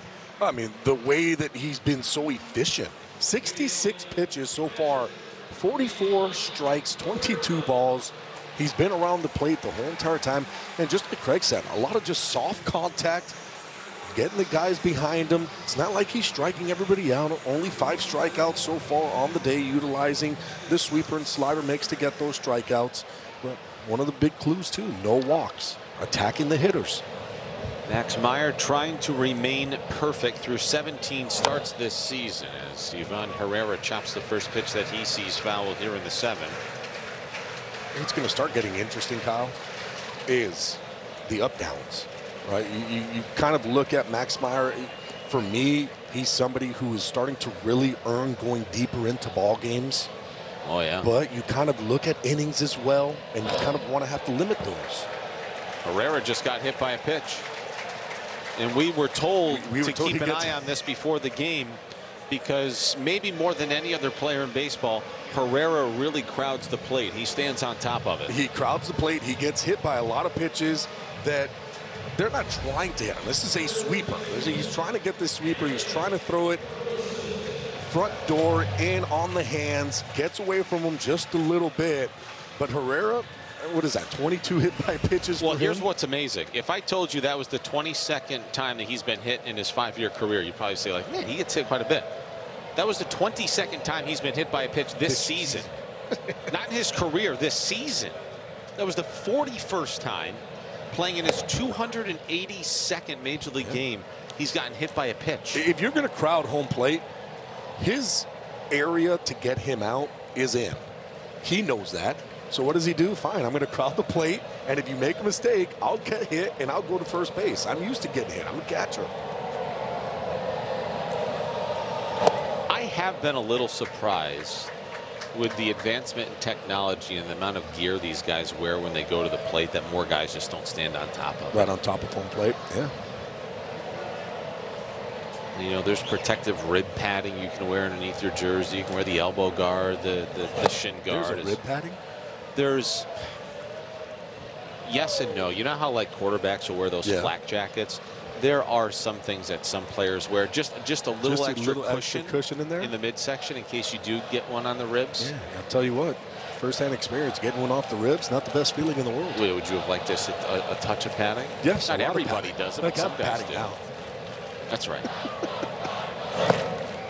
2-1 misses low and in on Burleson. Right now, I might not feel it.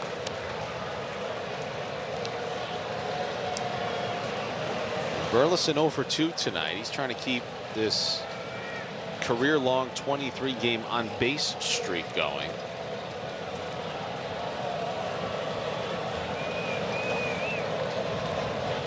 The ground ball, and he will keep it going. 24th game in a row he's been on base, and the Cardinals have their first real threat of the night, and this is the first time that they've had a runner at second base in this game. Yeah, we talked about it too. One of the biggest keys was the no free passes, and then all of a sudden in this inning, Herrera gets hit by a pitch. Alec Burleson ends up walking over to first, and now you're bringing up Jordan Walker, who all season long has just been killing the baseball. So this is a time right here. Jordan Walker has been grounding out a whole bunch. And there was just a clock violation assessed to Jordan Walker. I don't think that's hyperbole. That's a huge first strike for Max Meyer. It's 0-1 on Walker. And now it's 1 ball and 1 strike. He just didn't get into the box before that 8-second mark. Oof, that is. He needed to call time because he was sauntering towards the plate, kind of soaking in this opportunity. And I feel like if you're Max Meyer, you got to utilize that sinker and underneath the hand. See if you can get yourself a ground ball here. Swinging the ground ball hit weakly towards first. Stowers up with it, down to second for 1. The relay at first, not in time. A really nice stretch by Max Meyer, who wants the Marlins dugout to take a look at this. Yeah, they might want to take a look at this, and I'm looking at Max Meyer, and it looks like he's kind of walking gingerly after that stretch at first. He did get over, but all of a sudden, I don't know if maybe when he was stretching something happened there, but I did see him crouch down. Now here's the play at first. Stauer does the exact thing that you're supposed to do. That stretch right there. As he went to go get it, after the play, he kind of went down to his knees, almost like there was something that was bothering him a little bit, and then it looked kind of weird as he was walking. And here he is going down, and then it kind of gingered as he's kind of moving around with his body. He appears to be no worse for wear. Now we look ahead, Gabby. 1st and 3rd with 1 out. Jordan Walker has a team-leading 10 stolen bases for the Cardinals. I would personally be stunned if he tried to steal, because Joe Mack has made it abundantly clear in his first month and a half in the major leagues, I will throw through. And you don't have a whole lot of speed at third. I would be stunned if they try to steal. And that's the big key there. Not a lot of speed at third. They are chanting "New," and Lars Nootbaar slaps a slider foul. 0-1 on Nootbaar. The other thing that you have to worry about too, if you're the Marlins defense right now, is that safety squeeze, putting that bunt down. With Nootbaar up, he's already shown that he can put the bunt down. His last at bat bunted to third base. So those corner guys. Look how close Paulie is keeping tabs on Herrera. You got to be ready, because he can bunt to either way. And we've been seeing it a lot more in that big league level. 1st and 3rd, guys up, guys who can handle the bat. Go ahead, kind of put one down. You can bring it with you as a hitter. You want to kind of bring it over to first base, see if you could steal a run. Cardinals trying to break a scoreless tie here in the 7th. 1st and 3rd with 1 out. Meyer delivers. Nootbaar takes ball 2.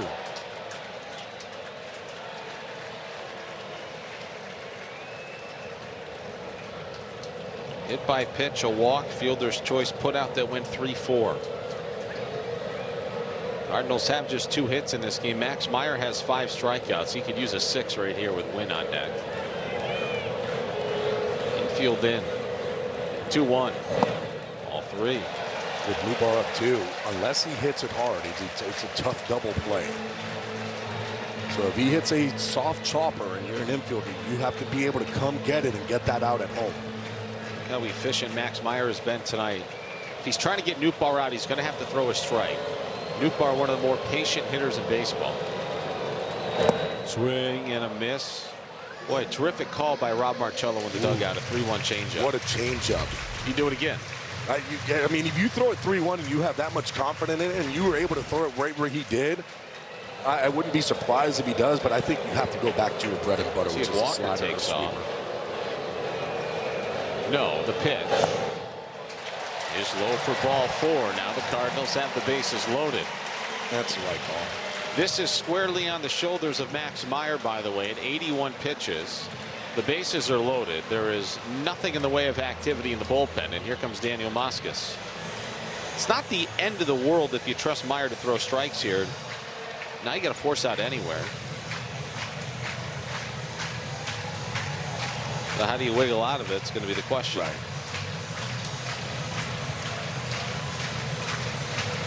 Well, don't forget, Cheers to America. Join us for a red, white, and brew on Saturday, July 11th when the Marlins take on the Guardians. Drink around the USA and sample 7 different American beers before the ball game. Get your tickets at marlins.com/brew. Mason Wynn will ground into a double play. He's grounded into 7 double plays so far this season. So he is a guy that will put the ball on the ground. You can turn a double play in these kind of situations. I would think that the infield is going to probably play a little in. Now, this ball gets hit extremely hard to Otto Lopez or to Graham Pauley on that left side. Xavier was just playing up the middle. You can turn that double play traditionally. But anything soft, you got to come home. Ball 1 on Mason Wynn. So if it's a chopper right in front of home plate, you got to come get it and get that out at home. But if you're Max Meyer, you got to make your pitches here.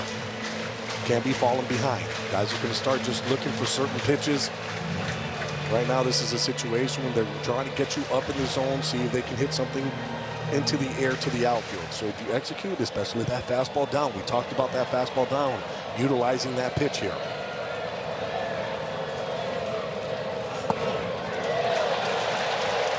He's losing it. Yeah, he's trying to overthrow at this point. That one was 97 miles an hour. So one of the harder fastballs that he has thrown. So he's trying to just overcook these pitches. You don't have to. Just keep pitching the way you are. Got a challenge. They do. Matt will challenge this pitch. It's a good challenge. And it is wicked close. Oh, boy. Good challenge. Huge. You could almost see Joe's knee buckle when the ABS system indicated in the ballpark that was a strike. You could see him say, whoa. That was close. And I mean, it was a great challenge. You have to take it. That's why you have the challenge system. 2-1 now. Hit softly towards short. Lopez is coming to the plate, and they get the out. Huge. And there's 2 out, and Herrera's hurt. And Joe's worried about his well-being. Well, catcher on catcher, but I'll tell you what, Herrera came in hard on that slide. I didn't know if he maybe hit Joe Mack's leg, but Joe Mack did turn around to see if he was okay. We talked about it. If it's a soft hit ball, you better come get it. Lopez does exactly that. There are a lot of shortstops, Gabby. There's a lot of shortstops that rush that throw. Yes.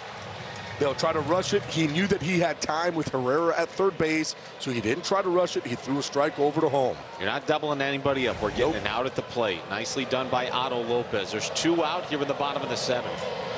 First real opportunity for the Cardinals side. Nathan Church takes outside for ball 1.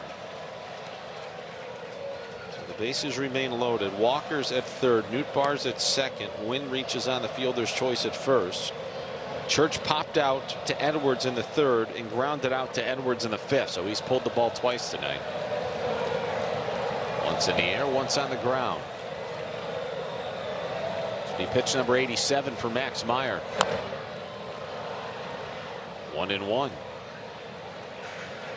And if you think Max Meyer's come a long way, look at the confidence that Clayton McCullough and his staff have in him right now. You could talk about this maybe 10 games ago, 11 games ago.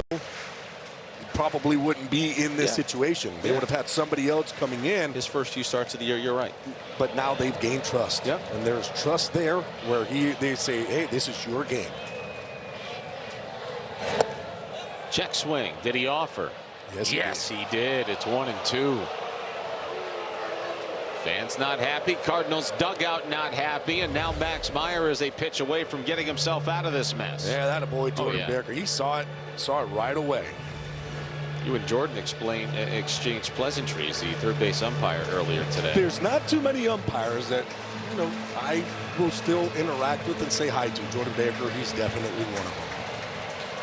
We went together through the minor league system. 1 ball, 2 strikes, the count on Nathan Church. The pitch. In the air, left field, Ruiz over, he's got it. Max Meyer gets out of a bases loaded jam here in the bottom of the 7th, and we remain scoreless.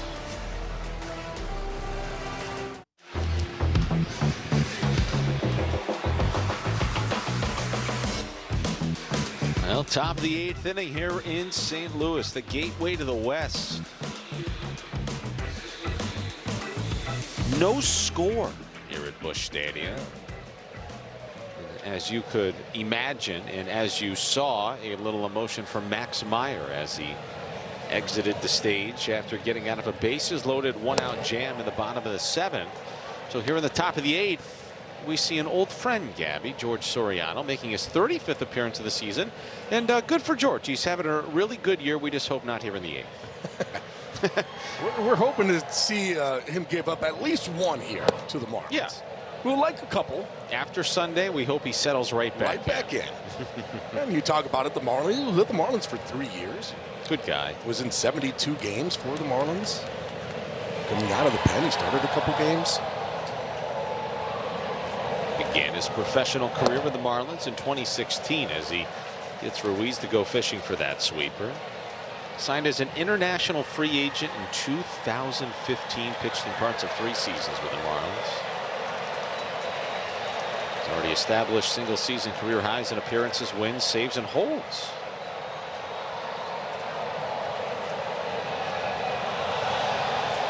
One-two. Go back to the end of April. Soriano has a 2.11 ERA over his last 22 games. Yeah, he's been throwing the ball really well. Yeah, you know that he has that good four-seam fastball. He'll throw the changeup, the slider, has a sinker and the sweeper. Sweeper really against right-handed hitters. That is hit on a line into shallow left field. And a leadoff base knock for Ruiz. That's his 2nd of the night. Michael McGreevy is no longer on the mound. Herrera, who does not have a very good arm behind the plate. And you got a lot of speed at first. Yeah, a lot of speed at first, and especially in the ball game with where you're at now. That's exactly what you want to do when you get a sweeper and it's over the heart of the plate. You want to make them pay. And you are completely right. At this point, if you're Ruiz at first, you got to get going. He did get picked off his last time at first. There he goes.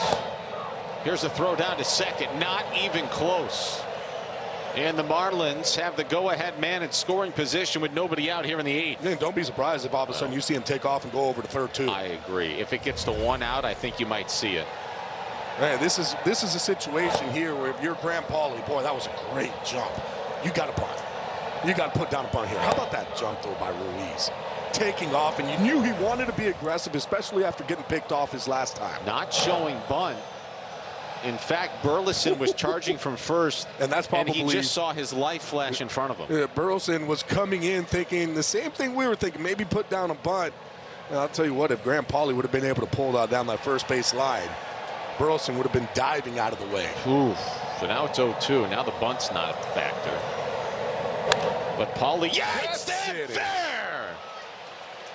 Here comes Ruiz. Graham Pauley has given the Marlins the lead here in the 8th with a run-scoring double. kept it fair down that first base line. Well, we wanted it, Kyle, and we got the run. Good for you. Fastball, and boy, he stayed inside of it so well. You knew what he was trying to do. He's trying to pull that ball down that first base line. Does exactly that, right over the base. Not only that, though, gets himself into scoring position. You bunt now with Marcy? Well, are they going to challenge this one? Well, let's.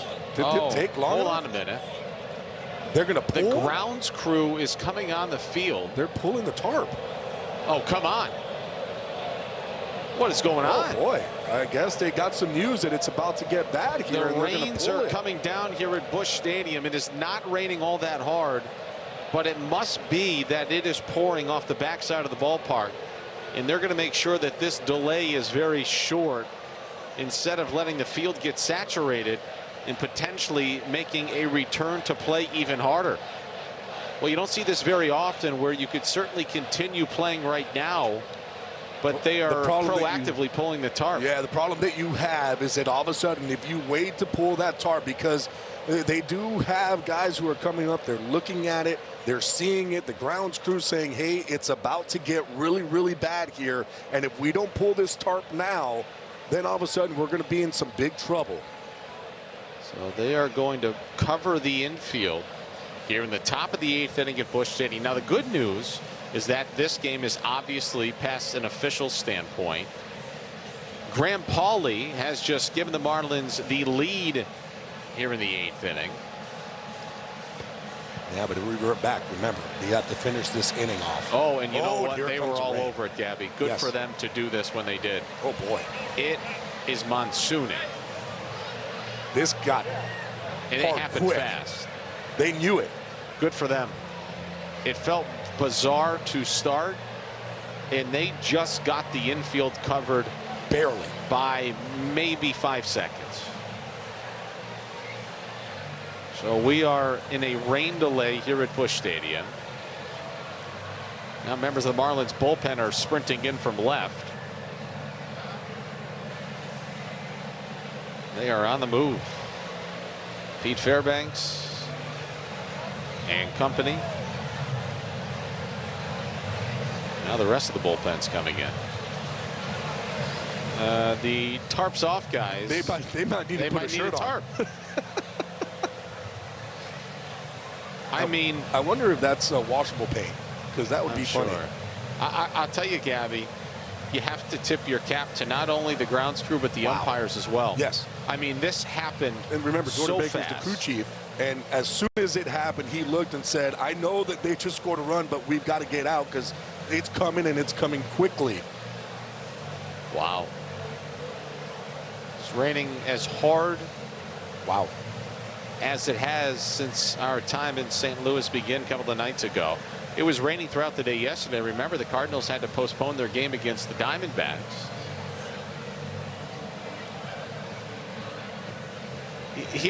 Here's what we're going to do. We're going to show this to people in real time. We're going to start with the RBI by Graham Pauley. It's only going to be from one camera, but you can see how fast this all transpires. So here's the Graham Pauley RBI double that gives the Marlins the lead. And it's not raining at this point. Correct. As dry as a bone. And now everybody's kind of looking around, I don't think the players realize it yet. Cardinals were thinking about initiating a crew chief review. They didn't have a challenge, but it's late enough in the game you could request one. And they were like, all right, we can play. Wynn throws the ball away. There's Jordan Soriano Baker. gets a new baseball. Look at Jordan Baker at third base. He said, hey, come on, get the tarp. Let's get it on as quick as we can to make sure that nothing happens here. You could tell the players were confused. Like, what do you mean? And you can hear Jordan Walker say, you got to pull it. Well, they were ready, weren't they? Yeah, Jordan Baker was saying, you can hear him, we're going to pull it. We're going to pull it. They knew that something bad was going to happen. You got to love using the Toros. Little four-wheel peel, you hook it up, and off we go. You know what's bizarre, Gabby? At first, it almost feels like a little gamesmanship. But it was nothing of the sorts. I mean, absolute. But it was so bizarre because it was like, it wasn't there's raining. nothing. It's like, what are you guys doing? There's like, no rain. What are you happened? talking about? Right? But that was a terrific job by the Cardinals, their grounds crew, and our umpiring crew as well. And it's already starting to lighten up. So as soon as this band passes through, I'm sure we will be able to get back underway.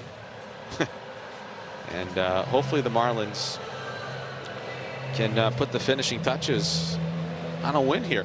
They're in a golden spot. Obviously, their bullpen's terrific. Graham Pauley has given the Marlins the lead here in the 8th. And you're at the top of the lineup. Top of the lineup with a man at second with speed and nobody out. You got Marzi who can put down a bunt, all of a sudden get Graham Pauley over to third Which you base. would suspect they would ask him to do. I think that's one of the thought process that they can go through. It is almost lightened up enough to a point where you could almost take that tarp off and play. Now, they'll probably wait another 5-10 minutes. Craig is all over it. Craig is he's talking. He's trying to get everything, trying to see the situation, what's going on, when are we going to start this? Look at him working. He's always working. He doesn't stop. He doesn't stop. Can we do can we cut in live? If he could hear us now, imagine if we did an interview here. Oh, he's on the mic. Oh, he's saying something. Craig, give me a thumbs up if you can hear us. He can hear us. I don't know where you are. Oh, Craig, there we are. Looking? Craig, you are live. To your right. To your right, Craig. Oh, over here. There you go. That's Oh, good. a regular camera. Yeah, what do you have? What's the latest? So the crew, the best part was the crew came in here. They high-fived like they hit a home run. And they did. They hit a grand slam. And about 15 guys came in there high-five, and they were wondering how much time it took. The head groundskeeper went in a different direction, so we can't interview any of these guys. They're low-key.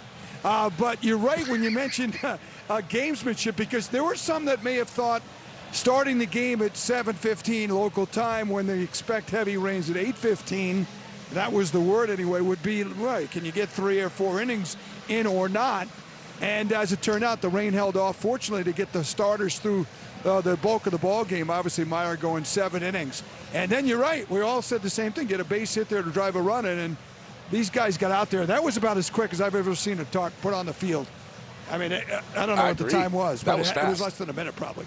It seemed like it. By the time they started pulling that just say 35 seconds. Why not? We can say whatever we want. Did they get the? Well, I wonder if they have the time. They probably know. They might have been quicker than that. If you had the over on the 34.5 seconds, you know, feel free to go to the nearest window. That was quick. Is Graham Pauley down there? What was the vibe on that RBI double? Yeah, Craig? the bench was going wild there. You know what? The loudest sound I think was not only that hit, but that last out they got in the bottom of the 7th inning, that line drive that to left field. That was caught, and they got out of that jam without a hit, but obviously bases loaded in a key spot. And then how about Graham Pauley? He's been struggling this year. He's called back up. He's had a couple of opportunities offensively, just hasn't clicked. And he comes through with the big hit. And that's kind of like this team, guys.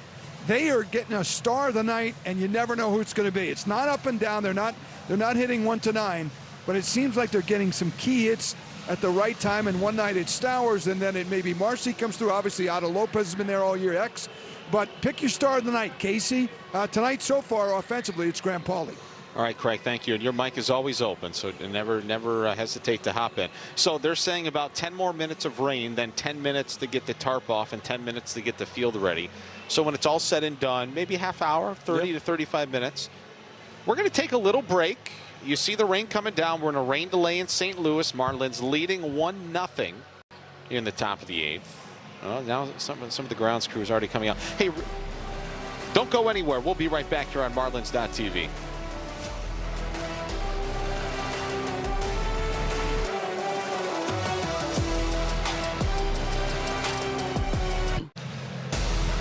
Now back here at Busch Stadium.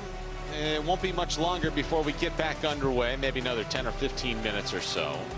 Marlins have a 1-0 lead over the Cardinals. The MVPs of tonight's game are the members of the Cardinals grounds crew here at Busch Stadium. Welcome inside the broadcast booth. That is Gabby. I am Kyle. The tarp has come off the field. We anticipate playing baseball here shortly. And tip your cap to the grounds crew. Yeah. That was amazing. That was quite the feat. Hey, let's talk about something real quick. We probably wouldn't have had this opportunity if the game continued on. Graham Pauley plates the go-ahead run, and hopefully that'll be all the Marlins need. I think about guys like him and Heriberto Hernandez, who were facing adversity, who were not performing at the major league level, were sent to AAA Jacksonville, where you are at a bit of a crossroads, right? Like, you could feel sorry for yourself. This isn't going well. I may never get back there. Or you can put your head down and work hard. And it's really neat to see guys like Graham get that opportunity right there, come through for the team, to see what Eric Bertho's done. And I think that's the sign of a very strong organization, not giving up on guys, but rather helping them and elevating them when they get these opportunities again. Right. A lot of times you look at it, it's going to be playing time, right? Okay, Yeah. You're not going to get that consistent playing time at this moment in the big league level, so go down to AAA. Work on things, right? Right now, struggling offensively, we know what you can do, so go back down there and, work hard, get your stuff together, gain some confidence. Yeah. It's all about confidence, and people really don't understand about confidence and hitting. When guys feel confident, they can go up there, and it's a different type of at-bat than when you're going up there going, man, I can't hit anything right now. So all these guys going out there and going back down, working on their game to then be able to come up and make an impact. And not only an impact maybe in a couple days, no, right away making an impact. Official restart time 9:40. That's 13 minutes from now.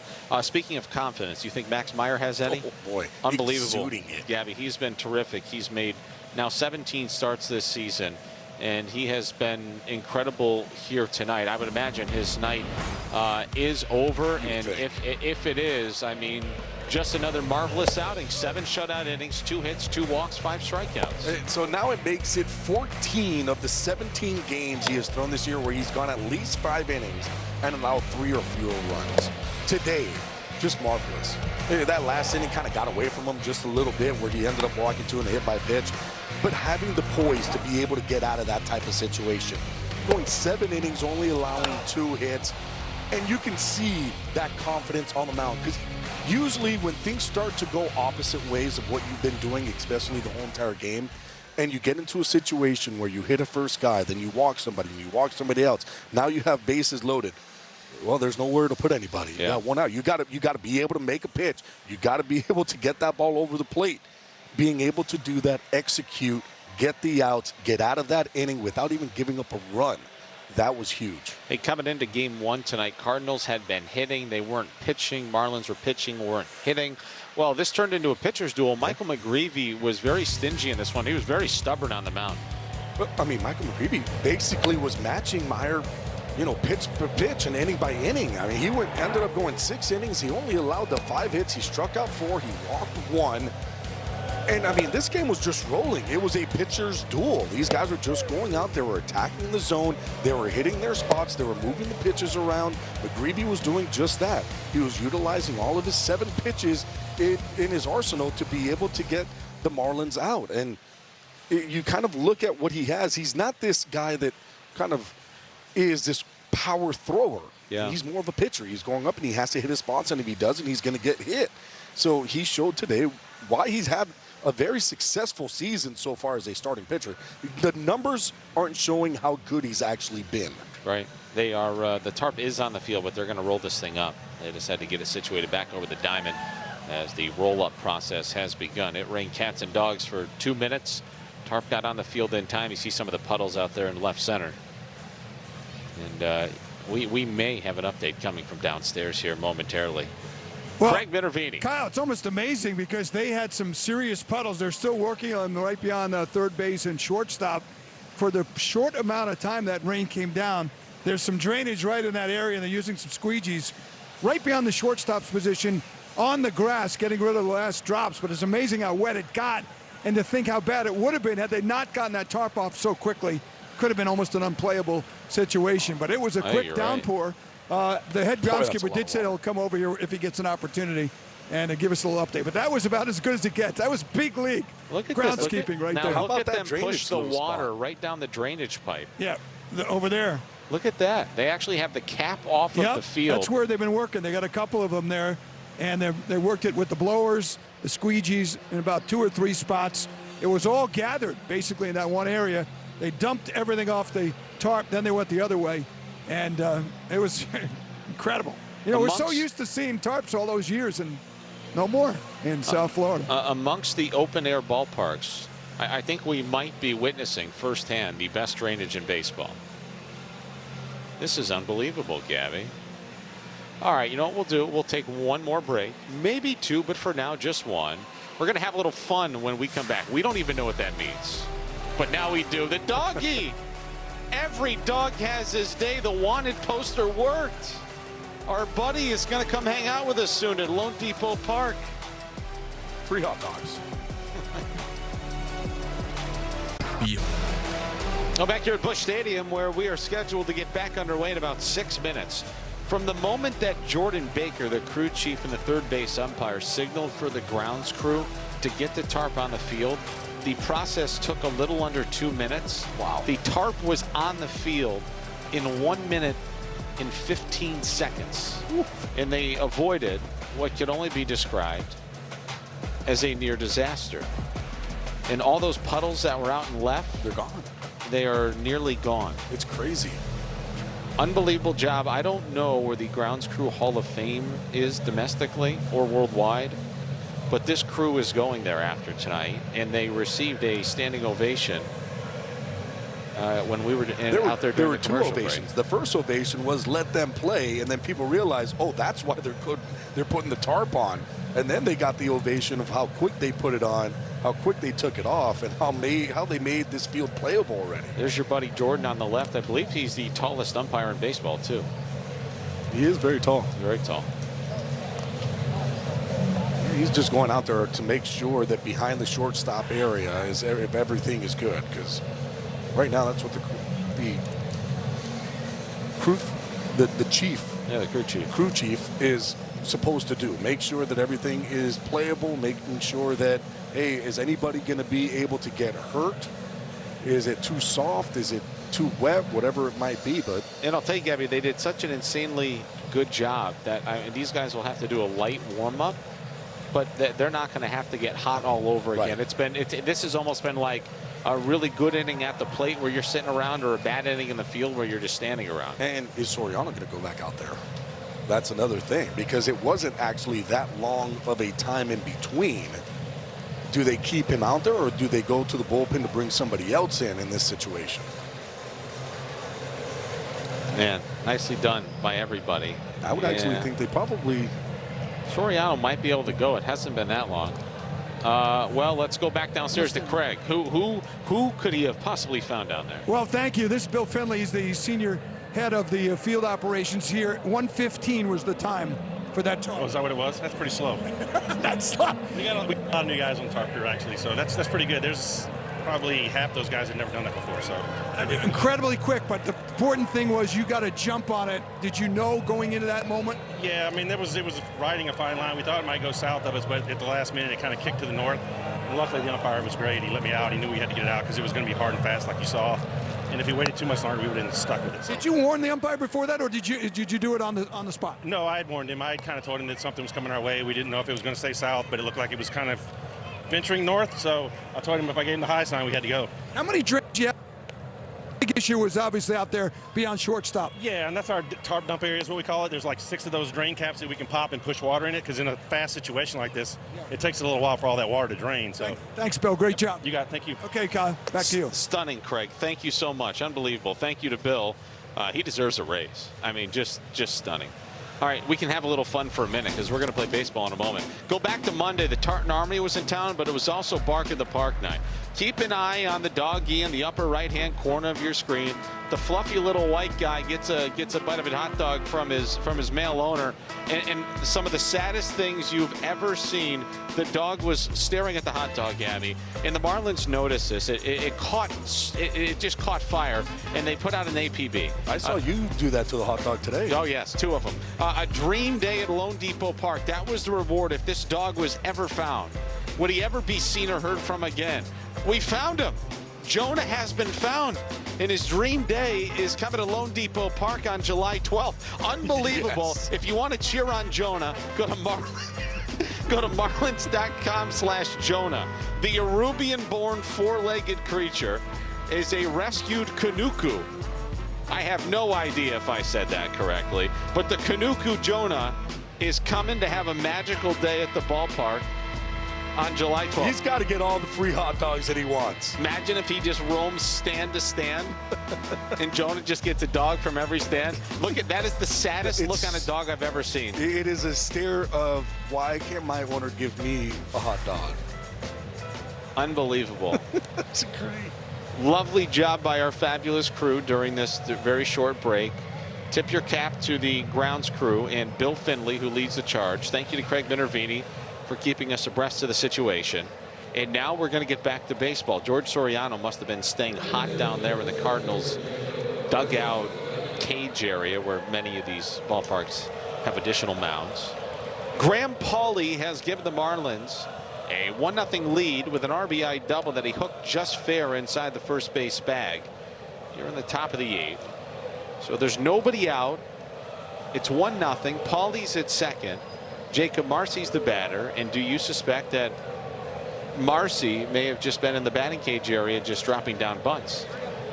I mean, I would have a feeling that Marcy, the way that he plays the game, he understands what an insurance run means right now at this point, especially the way that the Marlins bullpen has been throwing, that he's going to be laying one down, but he's not. Oh, he's not. And he takes a changeup for a strike. Surprised? No, just because I feel like since he has, the average, of course, is low, right? But he's been hitting the ball hard. So this is a situation where they might tell him maybe the first AB, if he gives you something good, go ahead. Popped it up. That is not what he wanted. No, it was not. Or that's a huge run that's lingering out there at second in a 1-0 game here in the 8th inning, and Marcy's 0 for 4. Oh, I'm surprised. I think what it is that you're trusting that Marcy is going to do what is needed to do, right? He's looking to get a ball to pull it to that right side. That's why you don't give him the bunt in those situations, because he's a lefty. He can go ahead. He can pull a ball to that right side, move the runner that way. And Marcy very frustrated. Here's Griffin Conine. And Griff takes low for ball 1.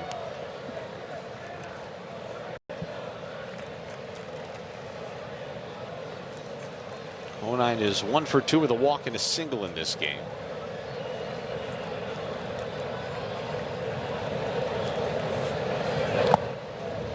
Ball 2. You don't have to pitch to Conine. You do have Edwards on deck if you're thinking about maybe getting something on the ground and turning a double play. Not an easy guy to double up. And this is where, if you're Conine here, you're looking for that fastball. You're looking for something that you can absolutely, I mean, this has got to be a home run swing. Ball 3. Great job there, though.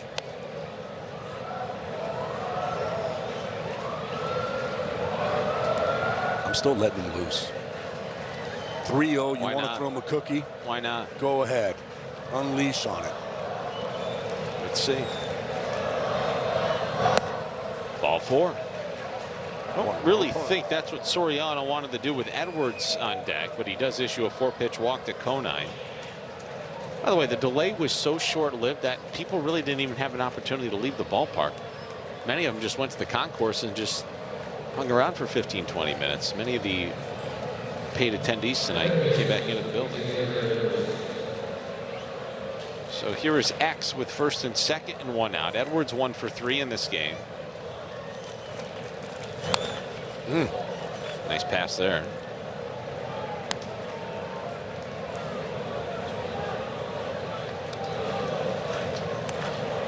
That slider's that third most pitch utilized by Soriano against left-handed hitters.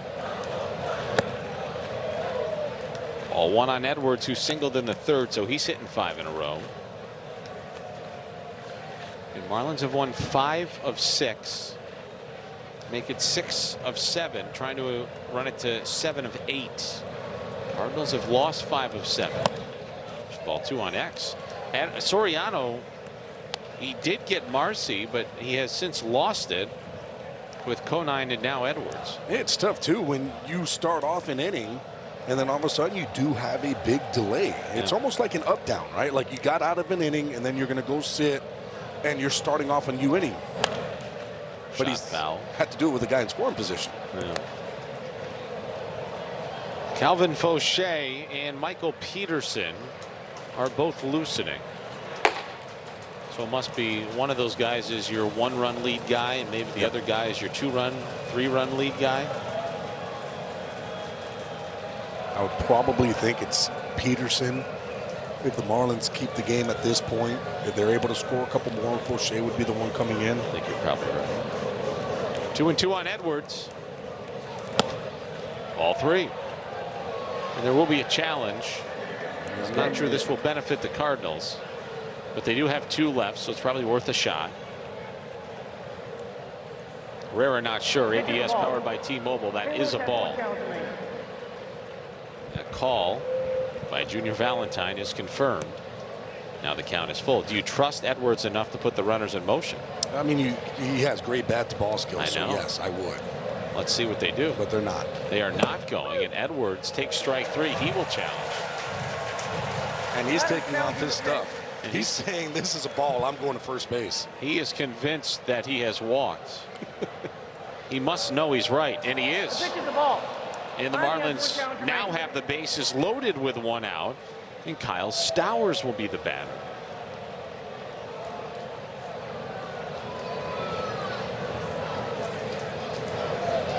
So back-to-back walks by Soriano after he got Marcy to pop out. So now Paulie at third, Conine at second, Edwards at first. Stowers singled in the first. He's 1 for 3. Middle infield halfway. Blaze Jordan in at third. Stowers bounces one towards first. Burleson's got it. Steps on the bag. They got it. Tag him, and they say they got him. But Paulie is convinced that they need to look at this. It's not a force play. Burleson stepped on the bag, which immediately negated the force out at the plate. Right. And it probably is going to burn the Cardinals. Because if Burleson immediately comes home, there's a force out. But because he stepped on first, now they have to make the tag. There's no force out. Right. That's exactly what it is. And right away, Paulie, as he slid in. The out call at home plate. Watch Burleson. As he slid in, it looks like it. But Burleson comes. Then this is tough for a first baseman. Why? Because your momentum is right on top of first. So you know, okay, as you're throwing it, you're yelling tag, tag, tag, tag, tag. Herrera sees that he's doing that, so he knows he has to make the tag. Ooh. And it looks like that hand is in there before the tag is applied. It's not as close as you think. Really? If you see where that tag is coming, they're tagging him to the top of the chest. That hand is in there. Look at where this tag is going to be applied. Thought maybe his left hand got hung up. Did they tag?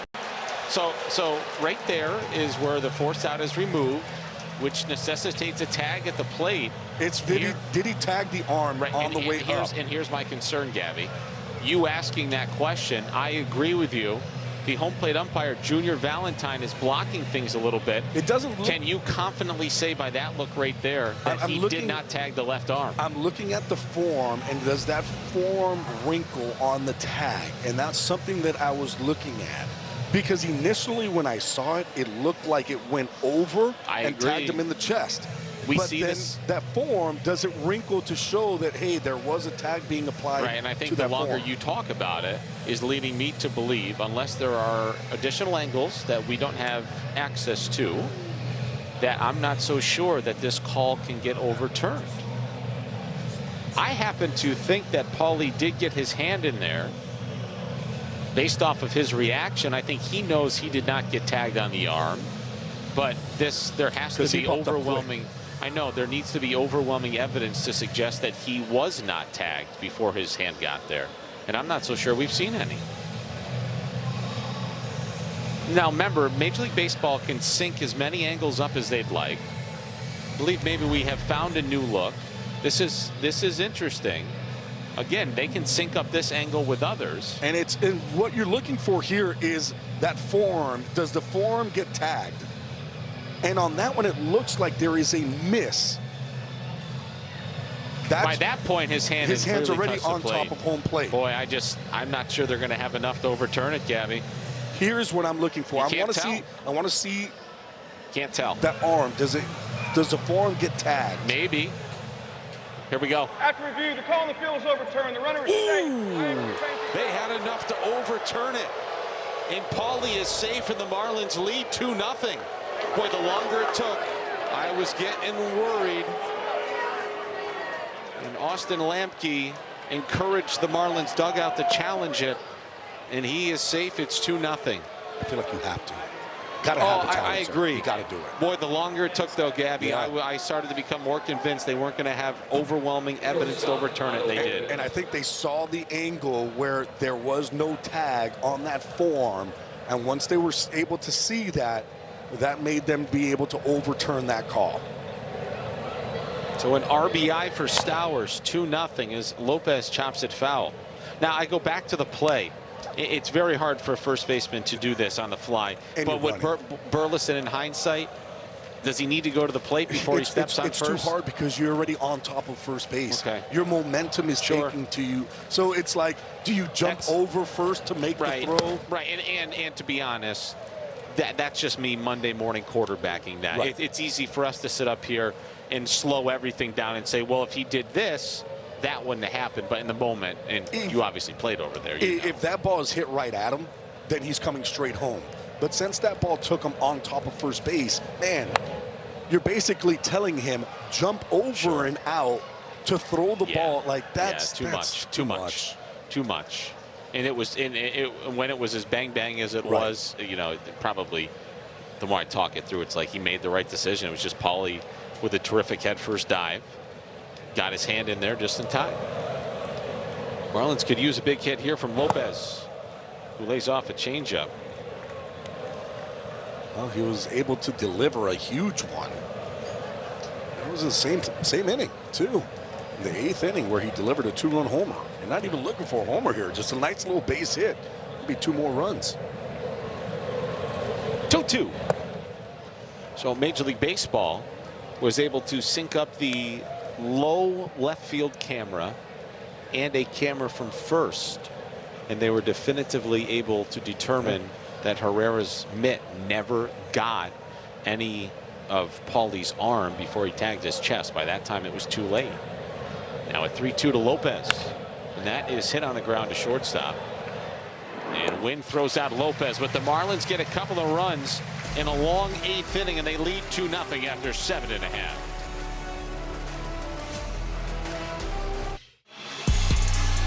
Well, Marlins fans, don't miss this fan favorite deal. 4 for $44, presented by Pepsi, is available every Wednesday and Sunday home game. Get 4 tickets, 4 hot dogs, 4 sodas or waters, and 4 small popcorns, all for just $44. You can buy your tickets at marlins.com/offers. Bottom of the 8th inning, scoreboard brought to you by Werner Hoffman, Greg, and Garcia. How about this? Max Myers in line for a win. After 7 shutout, the Marlins get 2 in the top of the 8th. Michael Peterson takes over in this Marlins bullpen that has simply been out of this world unbelievable in the month of June. Needs 6 more outs here tonight to take game 1. Blaze Jordan begins the bottom of the 8th, and he swings right through a fastball. It's 1 ball and 1 strike. Yeah, you could see what Clayton McCullough's doing too. I mean, he's bringing in the big boys. Michael Peterson coming in. He's only allowed 2 earned runs or 3 earned runs in his last 13 games. He's pitching to a 1.98 in those last 13. He struck out the side on Wednesday on 13 pitches. Leads the bullpen and holds. Opportunity to get another right here. It's a fun fastball to see too. Well, it's the Straight highest over the top. Highest velocity out of this bullpen. Averages 97.5 miles an hour. And it's where he's delivering it too. The arm angle, straight almost over the top. His fastball's got a lot of ride to it too. So even when he gets down as a hitter, it looks like it's going to be below the zone, and it just stays on plane through the zone. Marlins pitchers own the lowest team ERA and opponent's average since June 1st. Their ERA is 3.10. Opponents hitting just .224 against them. They have allowed the fewest home runs in baseball. Starting pitching has the lowest ERA. Jordan gets jammed and bounces it to Paulie at third, and there's one away from Peterson here in the 8th. I mean, the the accolades go on and on here for this team in the month of June, which is really no surprise when you start to stack it all up, that they're 16-5 and on the verge of improving to 17-5 this month. 12 games over 500 in a month. Well, I mean, it's kind of what we thought in the beginning of the year, right? It was going to be pitching, starting pitching. It was going to be bullpen guys. It was going to carry the team. And boy, when they're putting it all together like we're seeing here in June, it's a tough team to compete against, right? Especially when they're playing good defense as well. So beginning of the season, you thought pitching and defense, that was going to be, of course, the strength of this ball club. They were going to have enough offense to make a really fun season out of it. And boy, they're starting to prove it here. Yeah, you know what, Gabby? After 81 games, and you're 42-39, and I mean this in a good way, you are who you are. Yeah. You're not just lucky anymore. No. You've played a half season. If you're above 500, you're a good team. Everybody has their flaws, but they do everything above average. It's not just fluky anymore. You're just good. Right. Now can you get better? Right. I guarantee you go back and look at ball games where you're like, we should have won that one. We should have won that one. You know, maybe defense early on in the season was a little shaky. Right. Where if we would have played, solid defense and, did what we did on the mound, we should have been probably maybe 4 or 5 games more wins or 6 games more. Right. So you start to kind of fix those little areas, and now you're seeing what this team can actually do, where they're going to have timely hits. They're going to have enough offense, especially with the pitching staff that you have out there. The Marlins have not been 4 games over 500 since they went 5-1 on their first homestand against Colorado and Chicago. They have an opportunity to improve to 43-39 with a win here tonight in the start of a long, grueling road trip that spans 3 different time zones. Peterson fires. Overcooked that heater at 98. 3 in St. Louis. 4 at Coors Field, where you could win a game 2-1 or 21-20. And then to Sacramento, where it's a launching pad. Yeah. 2-2. That is smashed out towards left center. Marcy and Ruiz on the run. Neither one are going to get there. And that one hops the track and over the wall. An automatic double for Jose Fermin. And the tying run will come to the plate. So too will the top of the order. Fermin got a fastball just over the heart of the plate, and this time he was able to catch it out in front. And for a second there too, I thought Ruiz was going to be able to catch that. He was booking it to try to make a play. He ran a long way very, very quickly.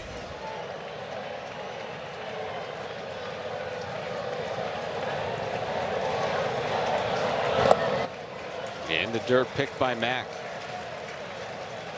He made that pick look too easy. Yeah. That was a slider, about a 58-foot slider that he just picked off the dirt like it was no big deal.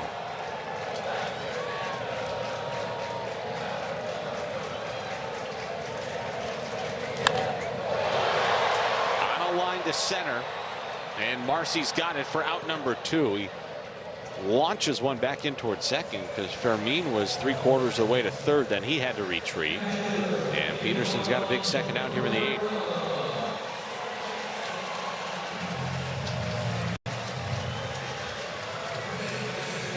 Right now, if you're Peterson, you want that shutdown inning, especially after what just finished happening. You want to keep this game right where it's at. Again, if this holds, Max Meyer will improve to 9-0, while his ERA dropped down 0.2 of a point tonight from 280 to 260. And no matter what, he stays unbeaten. Yes, he does.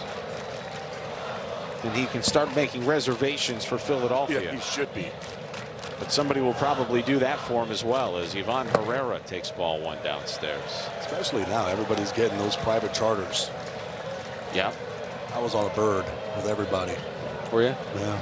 I didn't get those private jets. You did. You did. Was that row 26? No. We got B, first class. 26B? Okay. I got first class. I did get that. Last aboard Group 9. No refunds, 1-0. No, that's now. That's when I fly out now. When Gabby was an all-star, he was on standby. He was just lucky to get there. Was that Arizona? That was Arizona. It was hot. Boy, it was hot. Double-barreled action in the Cardinals bullpen. 1-1 coming to Herrera. Foul tip, 1-2.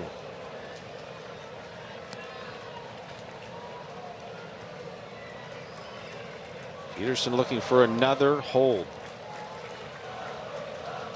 He's cooled off substantially.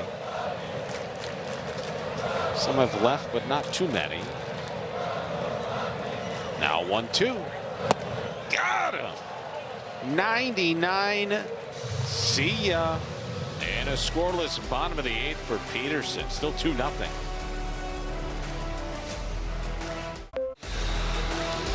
Miami Marlins baseball is presented by Mountain Dew. Get a Baja for a blast. And by the Wells Fargo Active Cash Credit Card. Earn unlimited 2% cash rewards on purchases. Terms apply. The rain is come and gone. Had a slight delay there in the 8th.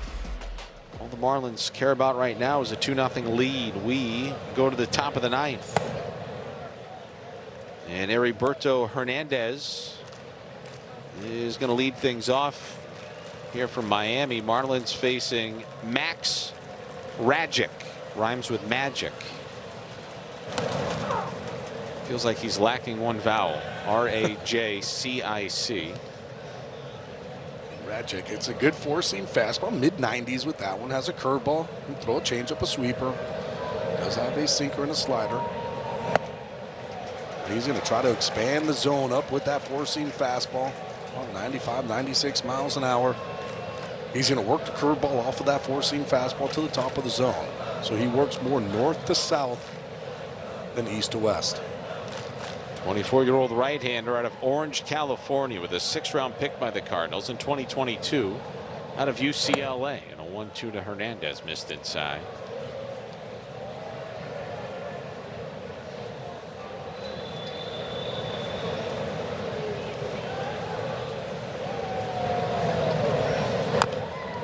Chopper goes foul. Count holds. Hernandez pinch hit for Casey and lined out sharply to short.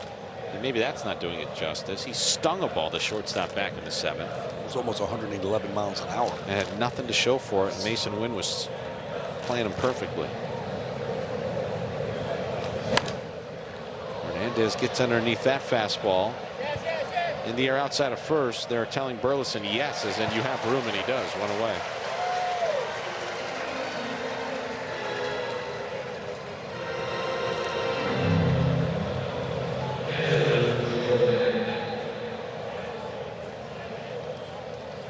One of the things, and Craig talked about, it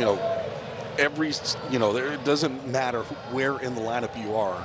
It seems like the Marlins always have somebody that comes up big. But for me, like the bottom of the lineup has played a big part in this season, especially in June, of the success that they've had, where you're able to turn that lineup over with guys on base. And again here, Esteury Ruiz, couple hits tonight, had that big stolen base. Graham Pauley, big double to get that first run across. He scored. So, I mean, the bottom of the lineup doing their job of getting on and getting in. Joe Mack takes a fastball and a called strike. This is interesting here. If say the Marlins get a guy on base and somebody wants to challenge, they should not. You don't want to probably challenge here unless you know they're dead wrong, because with a very slim lead going to the bottom of the 9th, you want that one in your back pocket defensively, right? Absolutely. I just thought about that when Joe took the strike on the outside corner, which was clearly a strike, nothing to challenge. Especially with nobody on base. If all of a sudden you have guys on and, it's a big situation, okay, you might go ahead and risk it. There's ball 4, so the Marlins have a 1-out base runner. But with nobody on, no reason.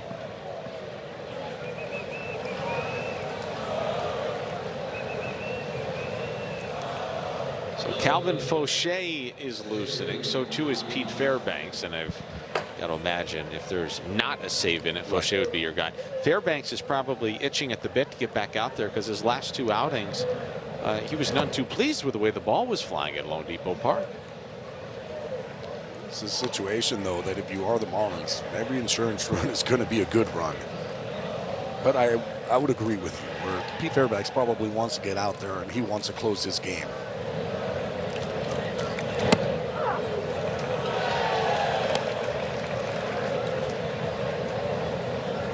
Esteury Ruiz is 2 for 3 in this game with a stolen base and a run scored. If you do not include tonight, Gabby, he's hit .325 in his last 25 games with an OPS north of 100. Or 1,100. But it is north of 100 as well. I guess that's Fairbanks right. knows exactly what he's doing with some of these players that he's getting and picking up. And realizing, like, hey, if these guys can get back to what they were doing, this is a very good ball player who can help the team out different ways. Fastball jam Ruiz. It's not always 1 for 1, but I do feel like so many, like if you want to start poking holes and say, well, this signing was bad or this pickup was bad, I think I could find for a good period of time every good one. Right? Like that's the nature of the beast. That's the game. Not every signing is going to work. Not every guy you take a flyer on is going to work. But for all those guys, there's the Otto Lopez's of the world and the Esteury Ruiz's. Now the count is full on Ruiz. And again, that list goes on and on. How about a Michael Peterson, who's become such a reliable arm? You know, where's he been the last day? Correct, right? Like the guys that, hey, we feel like this guy still has it. Let's go on to see. Right. And there is ball 4. Another terrific plate appearance turned in by Esteury Ruiz. Man. Good stuff.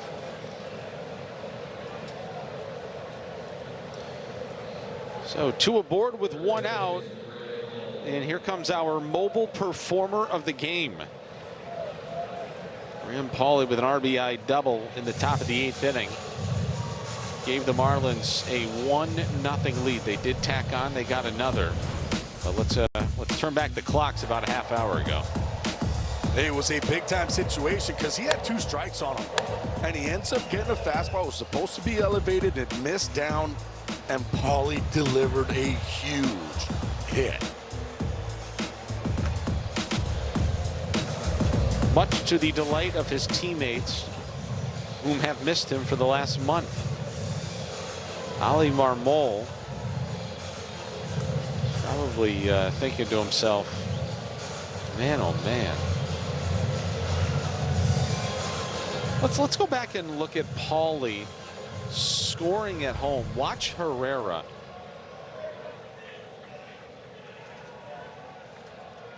The umpire calls Pauley out, and you can see Herrera. He was like, dang it, I missed him. He knew he wasn't. He knew he missed him. What was the review for? Oh, that's funny. That's terrific work by our incredible crew to go back and find that. So Herrera knew he missed him. And I think we were dangerously close to getting a call stands. So here is Pauley. Maybe they looked at that one too and said, well, he looks like he missed him. So, you know, what's funny that you mentioned that is there's a couple of factors. You cannot take into consideration a player's emotional gesture towards a play. Or you know what else? We learned this last year is Pauley takes a high strike call, but don't challenge. It's a 2-0 count. It could have been 3-0. Kept it and said, you know what? I'm not going to take that chance. The other thing that they don't do, they don't turn on audio. There's no audio. Oh boy. Uh-oh. This is hit a mile to right field. Walker's going back and out of the warning track. He leaps and he makes the catch. Oh. Graham Pauley just missed his 2nd homer of the year. I don't know. I think he may have gotten this one just a little bit off the end of the bat. It hit 100. Yeah, it was 100-mile-an-hour exit velo, so it was there. But with that swing that he took on that changeup that was elevated, boy, it looked like it was going to go. Yeah. No better time right now than for Jacob Marcy to get his first hit of the night. Boy, he came in hitless in his last 14 AB, so now he's mired in an 0 for 18. First and third with 2 out. The runner takes off from first, and Ruiz has 2nd stolen. It's his 2nd stolen base of the night. It's his 16th of the year. Now he's 2 shy of Marcy for tying him for the team lead. And Marcy wasn't looking to bunt there. That was, he knew that Ruiz was going to run. I'm just protecting. I'm going to take anyways. And if I understand this correctly, you probably don't see it enough anymore. He's keeping the catcher on his heels. Right. He's making him sit back an extra tick. Yes.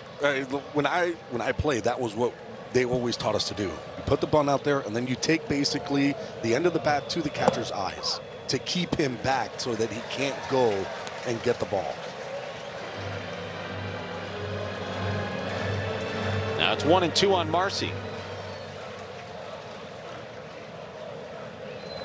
Marlins trying to win tonight for the 7th time in their last 8 tries. Ratchett delivers. Marcy with a liner to center, sinking fast, and that's down for a base hit. Church dove. He got it, but he picked it, and it's a 2-run, 2-out single for Jacob Marcy, and that gives the Marlins the insurance they were looking for, and it's 4-0. It's the 2nd ball tonight in center field that Nathan Church has picked like that. I mean, this one, it's a do or die. He has to try to make this play. And for a second there, I thought, oh, Marcy, what can you do? Because you hit that ball well, almost 104 miles an hour off the bat. Low sinking line drive, ball gets down. Good for the Marlins, scoring 2 more insurance runs. Good for the Marlins is right. 4-0 Miami. We're in the top of the 9th. Ali Marmol will make a pitching change.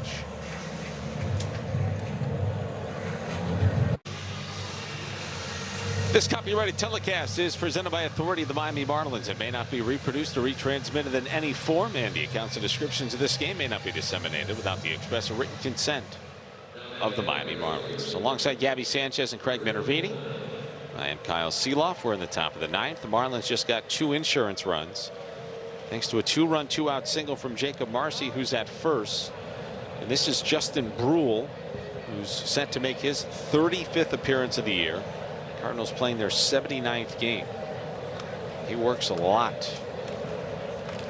Brule's a 4-pitch pitcher, a sinker, sweeper, changeup. Will throw a 4-seam fastball. It's all kind of deception though. That low 3/4, not really hard. About 90, 92 miles an hour with that sinker and 4-seamer. He'll throw a lot of sinker sweeper mix. Happy birthday, Justin Brule.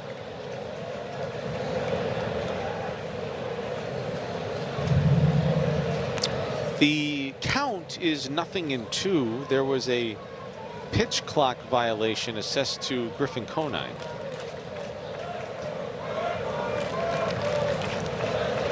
Well, that's unfortunate. Yeah. Runner goes, and that is grounded to second. Weatherholt's got it on a knee. But Jacob Marcy has staked the Marlins to a 4-0 lead as we go to the last of the 9th.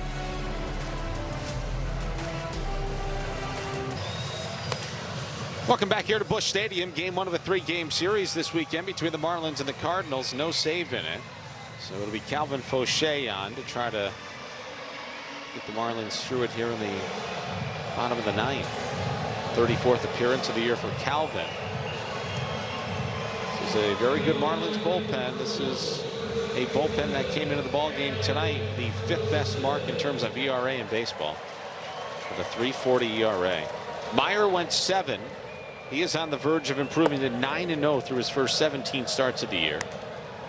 Peterson worked around the 1-out double in the 8th, and Fauché will face Burleson, Walker, and Nootbaar here in the 9th.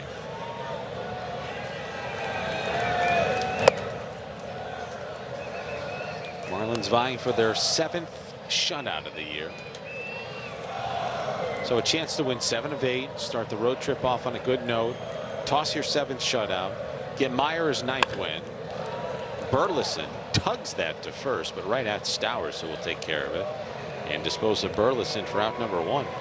That ball was hit at 100 miles an hour. That ball was well struck, top of the zone, got on top of it. I'll tell you what, Stowers just looked good over there at first base. He's had a couple pick plays at first and a couple plays defensively with ground balls. He's getting better and better every single game. He's going to get more comfortable over there. Here's Jordan Walker. And Walker with a check swing on a cutter. Will they appeal? I guess not. Guess he didn't go.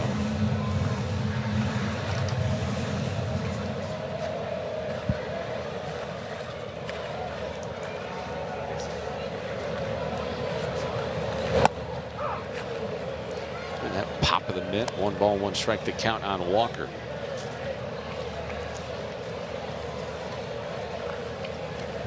So 18 homers and 58 runs batted in for the Cardinals. But he was fooled by that cutter. It's 1-2. Walker tied for 6th in the National League in homers, tied for 1st in RBIs, came into the night with 58. 25 multi-hit games, tied for 5th in hits. An 0 for night for Otto Lopez, by the way. So if we take a look at the immediate updated situation, but Yandy Diaz has come out of nowhere. He's now hitting .334, and Lopez with his 0 for tonight is hitting .335. But Otto's still 10 hits clear of Luis Arraez for the league lead, but Yandy Diaz, who was not on the final ballot voting in the American League, Otto Lopez is not a final on the ballot in the National League. It's disgusting. I mean, just absolutely ridiculous. What is it, 3.64 to like 3.9. 3.9. It's ridiculous. He's yeah. Swing and a miss. Good sweeper. Struck him out for out number 2. We could talk about that a little bit tomorrow.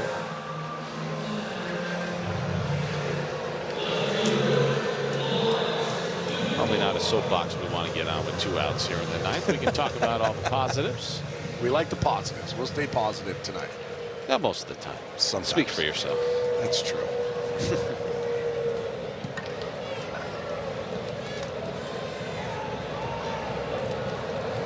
Now, what's going on here? I think probably we're on the verge of a violation. Yeah, going out there and saying maybe PitchCom issue 2.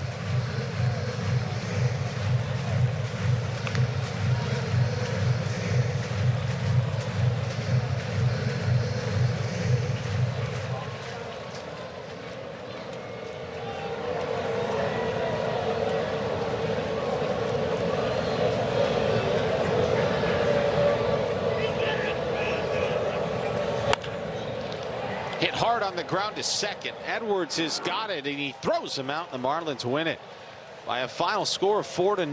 Marlins have won 7 of 8 in a terrific start to the road trip, Gabby. That's the 7th shutout of the season for the Marlins. I mean, it all started with the man, Max Meyer. What a game for him. 7 innings, only allowing 2 hits, 5 strikeouts. Peterson, then Fauché. Huge hit there for some insurance runs, too. With Jacob Marcy at the top of the lineup, that bottom of the line, Mysterio Ruiz and Graham Pauley, they had themselves a game as well. Nice win for the Marlins here tonight. Terrific start to the road trip. Plenty more coming up on the postgame show. Don't you go anywhere. Next telecast comes your way tomorrow. We'll be on the air at 7 o'clock. Plenty more coverage coming up next with the postgame show. For Gabby Sanchez and Craig Minervini, our director Matt Gerson, and our producer John Sulser, I'm Kyle Seeloff. Thanks so much for joining us tonight, but don't you go anywhere. Marlins postgame show is coming up next.